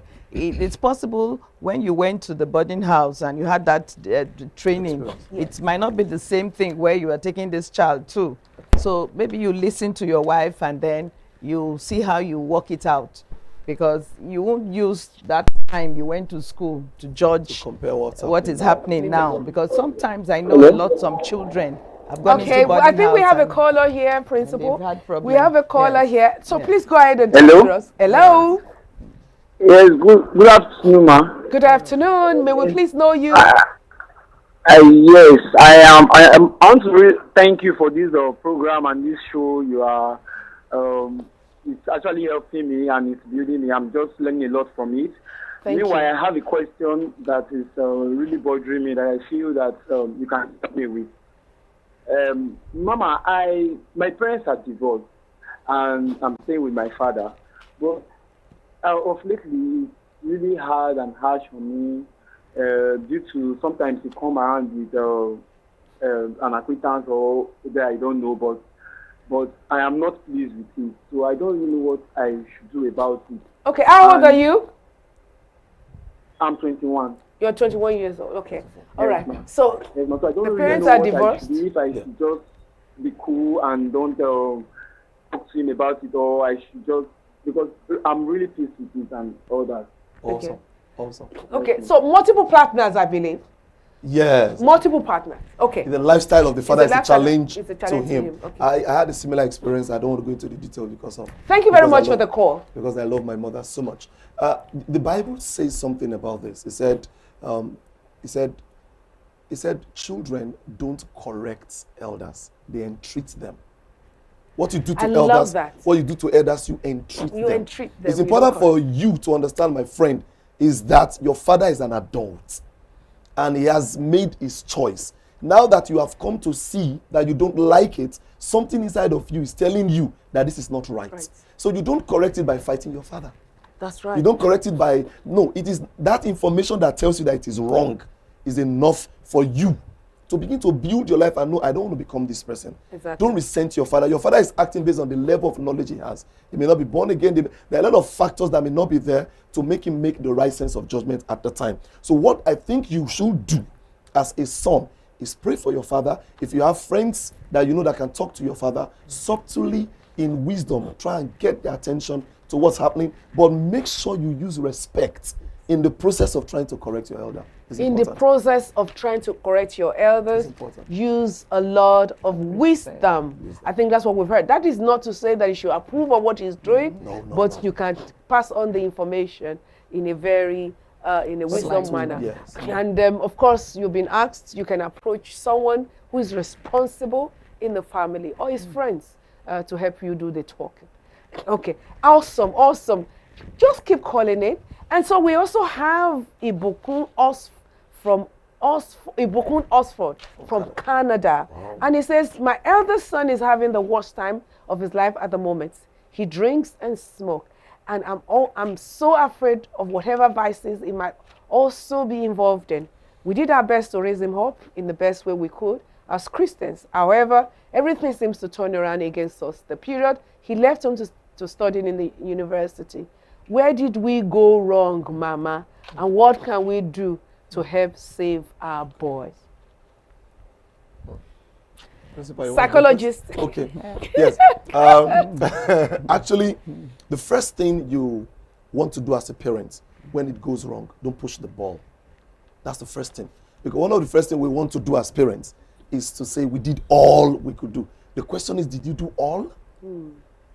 Are you sure you did all? Must have missed it somewhere. It's important because there must be a lapse. Somewhere. There must be a lapse. Like we have said in this program as we have been on, when you create the room, when you create that lapse, it becomes easy. There's what they call emotional contagion. That's the ability to be influenced outside. The ability to be influenced outside. Is it too late though? No, it's not too late. Because I think that's what she's asking. It's not. No, the question first is. In a nutshell. Yes, in a nutshell, it's not too late. It's not too late. So what are the things? So what you need to do now that you are at this point, you need to start. He drinks and he smokes. So how do we get him to stop? You are even in a society where you can get external help, where you can get counselors to talk to them. You are a place where you can see a psychologist. You are a place where you can take him for counseling, and then you are right models to monitor him. So now be more deliberate in your parenting. Exactly. Be more deliberate. Be more deliberate. I think I like that. Somebody is also on the line wanting to speak with us. May we please hear from you and know you as well. Go ahead. Hello. We can hear you. Hello. Yes, Mama, my name is Parobo. Parobo, where are you from? Where are you calling from? I'm in Warri. Okay, Wafi, talk to us. Mom, the truth is, what I want to say is, how will I put it now? I have concerns about my sister. The way she probably is maltreating her kids and all that. I know why I'm asking this question because I think one of your guests was saying, or a question was raised, and they're saying that people are judging that the parents are apologizing to their kids and all. But I just feel that what if a parent that is always maltreating the child, now the children, like two kids that she has, I can tell that they have lost their self-esteem, honestly. And it's not really nice. I don't know if there's a way to probably help her because she talks down on the children a lot, and it's not really helping their morale at all. Is that not... It's possible she herself needs help. Exactly. No sane person will want to talk down on their children. Garbage in, garbage out. She herself needs help. It's a transfer of aggression. Yes, transfer of aggression, and then no one else to put it on, so she puts it on the children. And if they will understand her situation and still come back to her and see how they could help her. The brother can. The brother can is the help. best person. Instead of moaning about it, do something. Self-esteem. You do something to your sister. Yes. Tell her, go Sit to her down. her. Make sure that you discuss it one-on-one with her and see how you can help. And then if you help your sister, the situation will be helped. Exactly. But if you leave her off, something must be wrong somewhere. She's not happy. She's not happy, yes, so she's passing it on. Yes, She's not happy. Hey, Rachel was to Yes, give birth to a baby boy, and out of pain as she was departing, she said, Benoni, that is his name. The father rose up and said, no, it is Benjamin. Wow. So there should be a Benjamin in that house. Yes. That's you. There should be an Abraham who is going to enforce the name Benjamin. And maybe you are the one. And if you cannot handle it, get help from other people. Take, and then of course also work on the children as well. Okay, another call is coming in. Go ahead, please speak with us. We want to hear your voice. Okay, good afternoon, ma. Good afternoon. May we please know you and where you're calling from? Okay, my name is Kingsley. I'm calling from Abuja. Okay, Kingsley from Abuja. It's a pleasure. Yes, ma. Please, ma. I appreciate the program so much. Thank you. I have learned a lot, honestly. Yes, ma. Thank you. Yeah. We're grateful. The little challenge I have is on the area of spirituality. You guys in the discussion panel involving the spiritual aspect, because I believe we are Christians, okay? Yes. And then life is spiritual. So true. Now, I have not really seen you emphasize on that aspect, because many of these things that you see children misbehaving are actually spiritual. And I think incorporating that will also help the people listening to you to know that this is also an aspect that is required in bringing up children, because there is a Christian culture. Now, if we leave that aspect out of the question, there is a vacuum, because we see a generation growing up that are like, you can't really term them Christians. You can also see the lapses. Okay, wait. Thank you so very much. And being Christians at the same time. So I think the aspect of spirituality is very, very important. Thank you so much. That is awesome. I love that. And just a while ago, I just mentioned Benoni. Yes. Before the call and came Benjamin. in, we were referring to the scriptures. So the spirituality aspect of parenting. And I've been quoting scriptures all my contributions. Fantastic. But we have to keep he has a point. The spirituality aspect of it can never be ignored. What do we do? A child is going off. The only problem I have here is that, sometimes as Christians, everything is devulu, witchcraft, marine spirit, and everything else. We tend to hide our inadequacy and ignorance under the carpet of bewitchment and so on and so forth, instead of dealing with some of these things, as they have. It is extremely important. So it's a balancing effect, And whilst we're talking, okay, I know we made a lot of, references have been made to girls, teenagers that misbehaved, that later showed up in my office for counseling. Evidently, you pray for them, isn't it? Yes. You pray for them. But when you are done talking, I think that's what we're talking about now. Yes. When you have done your part, what do you do? I've already given the answer. Yes, but I just want to echo it. Yes. In these days that we find ourselves, you can't really bring up a child without God. The God factor is number one there. It's key. So after you've done everything else, you must make sure you teach them the values. You must make sure you pray for them. You must make sure you bring in God, the God factor. Because in Proverbs 22:6, it says, train a child the way he should go. And when he grows up, he will not depart from it. Amen. We cannot, these days, things have gone so bad that we need God to come in. And how do you do it? You must bring in God, the values of God. You must bring it into the life of the child. Yes. And if you introduce the child to that from the beginning, you'll see that the child will grow up with that tendency. So we cannot do without the God factor, except we are not living in this in the world that we are in now. We must bring in God, and we must bring in love.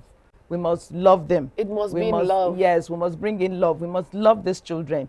Because I was asking myself, I said, if I have to go back and train my children up again, will I do things differently? I think that's one of the questions. Yes, I will. I will do things because differently. Then you've learned, yes, because I've learned more, and I can see that in this world there are many things that we didn't know before that it's happening now. And you must show them love, and you must bring in God. So God from the beginning of a child must be there, so the child grows up with that. So it's difficult for the child. That's why till tomorrow, when the COVID-19 came, they said no assembly.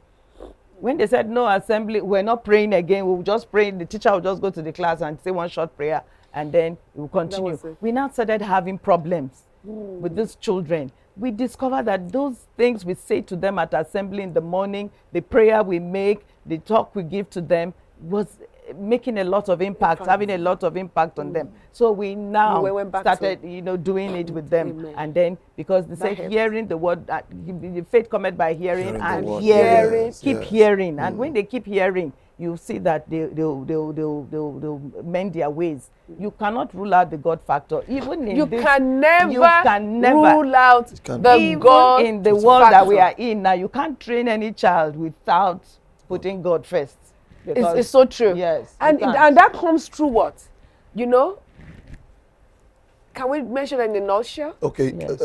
You mean in a bullet form? Okay. One of the ways it comes is developing your own spirituality as a parent. Spirituality as a parent. You develop your spirituality by fasting, by prayer, by devotions, having devotion, encouraging them to go to church, having your children to take on spiritual responsibility, volunteer in the church, ask them what group are you in, advising them to choose. Yeah, what group are you in church? Okay, a parent wants to the child, go and work in that church. I'll pay you monthly. Exactly. I'll pay you monthly. Volunteer as one of the receptionists in that church. I'll pay you monthly, just to grow the spirituality of the child. So get them involved. And when you have done all the spirituality aspect of it, please don't forget that there are other things we need to do as parents. It's important. Don't focus on the spirituality alone and neglect the other areas that are important that the children need to know, so that we can have a total man in them. Woo! Woo! Woo! Woo! And so another question, maybe we're going to have another color as well, but thank you for that contribution. That was beautiful, because that also created another avenue to further advice. I have a daughter who is 24 years old. She doesn't like doing the expected domestic duties at home, other than dressing up and looking beautiful. Okay. Oh my God. Okay. Although she's career conscious and very hardworking, I, however, feel I have failed my girl child. Need advice on how to handle her. Psychologist. Wow. My daughter doesn't like doing what is expected at home. Yes, and she's 24 years old. Yes. Started from the beginning. The first thing you need to do, there's an adage in African parlance that says, when trees fall on trees, you take up the uppermost tree first. Tell your child, open up to your child. Sweetheart. Just let your child know. Your girl. Tell your You're going to end up as a wife at home your somewhere. Girl child. Don't pretend to be a perfect parent. Somewhere, rather. Tell your child that I may have missed it not to have taught you this. Yes. You have not failed. If you can realize this and you are sending this question, it simply means that you have not failed. The consciousness to ask alone shows. Because a madman doesn't know he's mad. He will think he's all right. If you have thought you were right while you were doing wrong, that's when you have failed. Exactly. But the fact that you saw that what you were doing was wrong, listen to us, and you are asking a question, means that you have not failed. So what you need to do now is to sit your child down and have a conversation. One of the reasons why children don't participate in chores, I did a research on that at the time, and they made a post on it. One of the reasons is making chores as punishments. If a child does something wrong, go do the dishes. You don't tell your child to go and read because the child did something wrong, or because the child failed. You say you failed last time, go and read. You are creating the consciousness that the chore is a punishment. So when the child grows up, I grew up and I became a man, and I said, I'm not going to do the dishes anymore. So my wife was doing dishes forever because I felt like it was a punishment for me when I was growing up. So don't let your children do chores as punishment. Make your child know that it's part of responsibility to contribute back to the home by maintaining your surrounding. Okay, help mommy. Thank you. Help mommy. Change your language. Help me. Awesome, mom. Thank you so much. Doing her career well. Mommy is found out. Mommy has been out too. Help mommy. Struggling it out. So help mommy. Because someday your own daughter too will do so. Oh my goodness. Awesome. Awesome. You know, these are some of the things I think we should be able to. It's not over. Okay, like we've heard from one of our counselors here today, saying that you have not failed with your child. The only thing is go back to your drawing board and have a sit-down talk with that child and let the child understand the import of her being well domesticated, because it will be very, very useful later on in life. Woo! Oh! Now I'm going to get the principal to answer this. Yes. I'm looking at this. That's with the rate of children going astray, cultism, prostitution, yahoo. These days, what can be done to curtail these tendencies from our platform? What do you have to say? As the principal, because I know you must have a lot of them. Engage them in other things. These children, they have a lot of energy. And if you don't direct the energy right, they will put it into other things.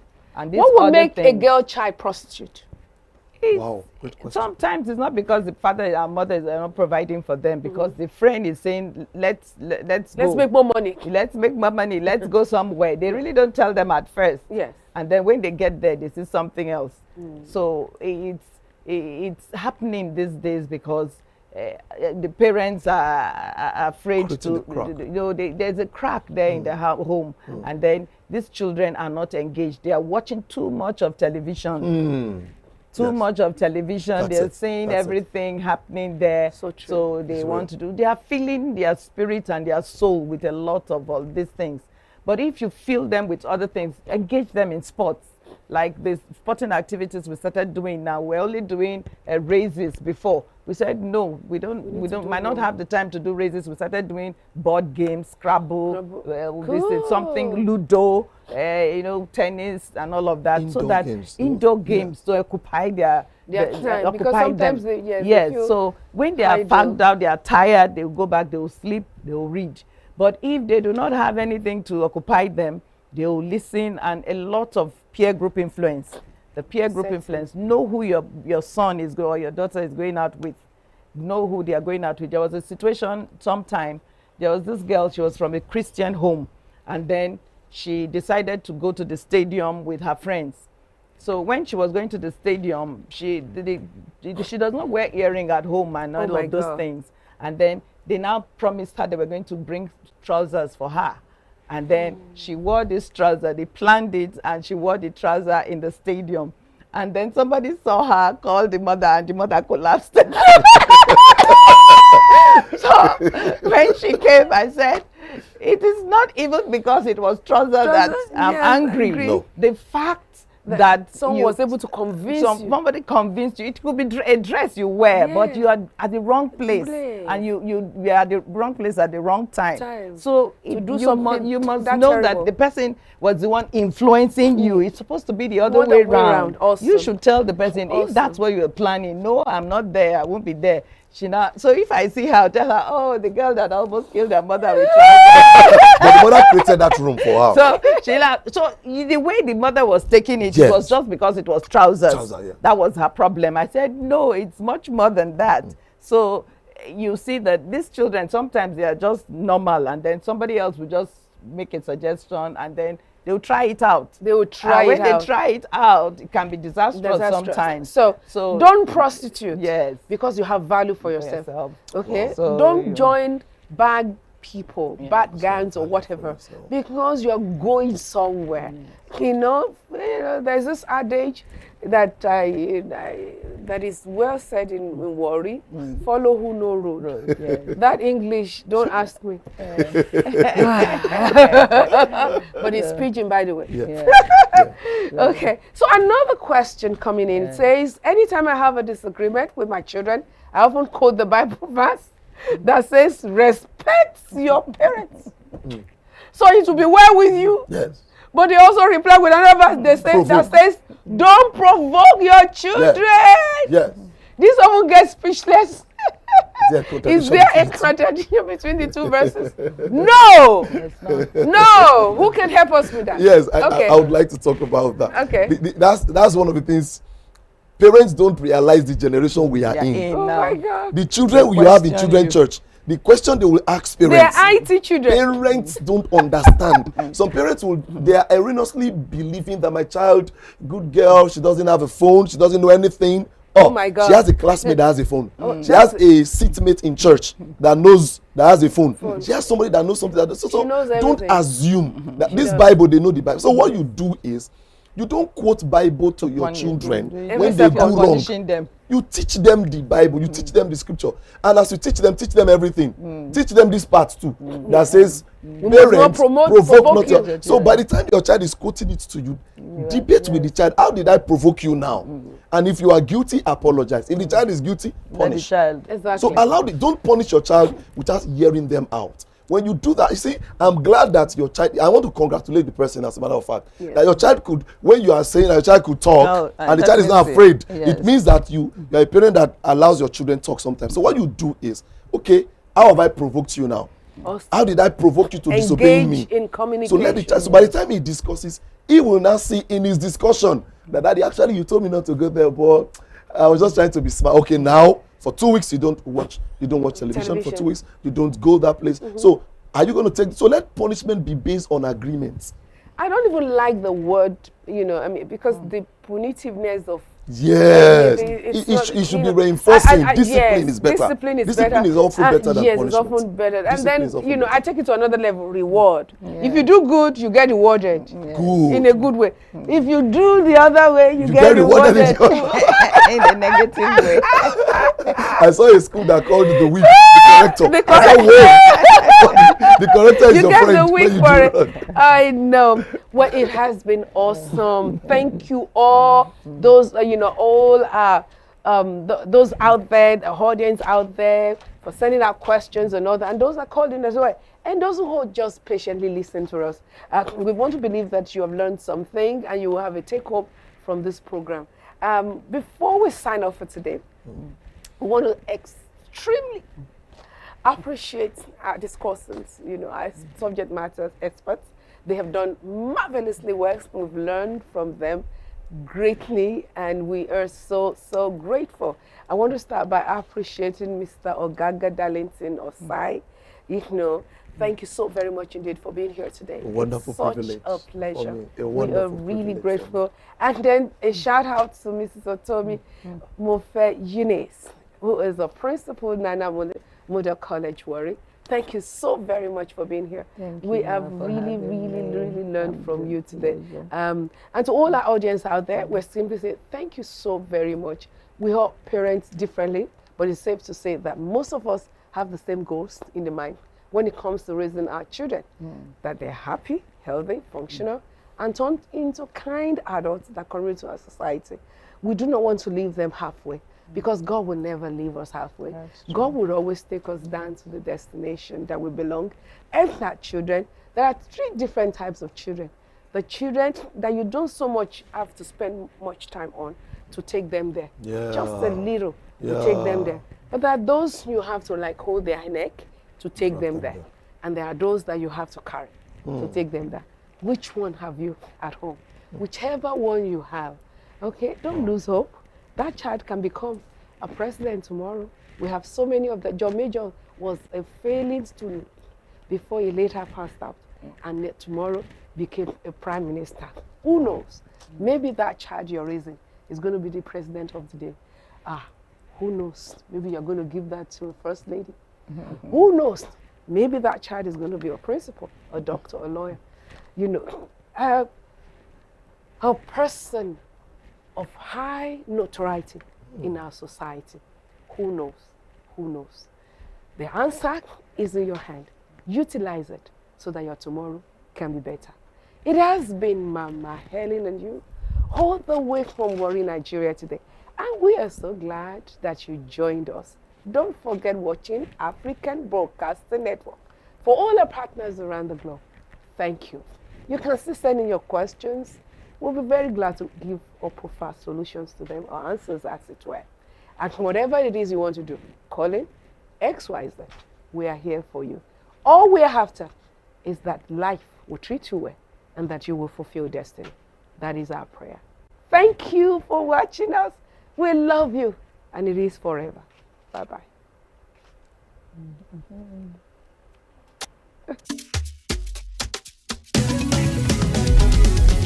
Mama Helen TV show. Mama Helen is here, touching lives, impacting world. It's your time to receive. Oh yeah, Mama Helen TV show. Mama Helen is here, touching lives, impacting world. It's your time to receive.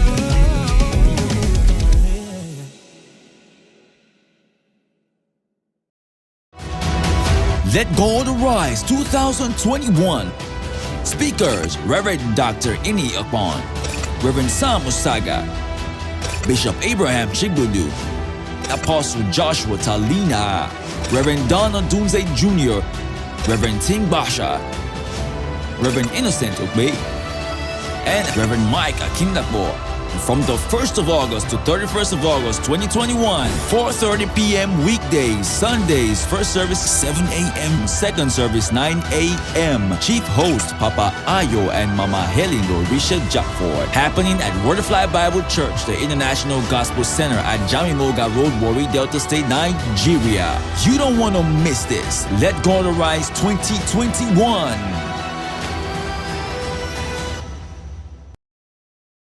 I am really excited today. You know what? Because Mama Helen and you. I'm telling you. We love people hugging us. So this helps the body to feel safe. We are all leaders in our own right. Who says you can't even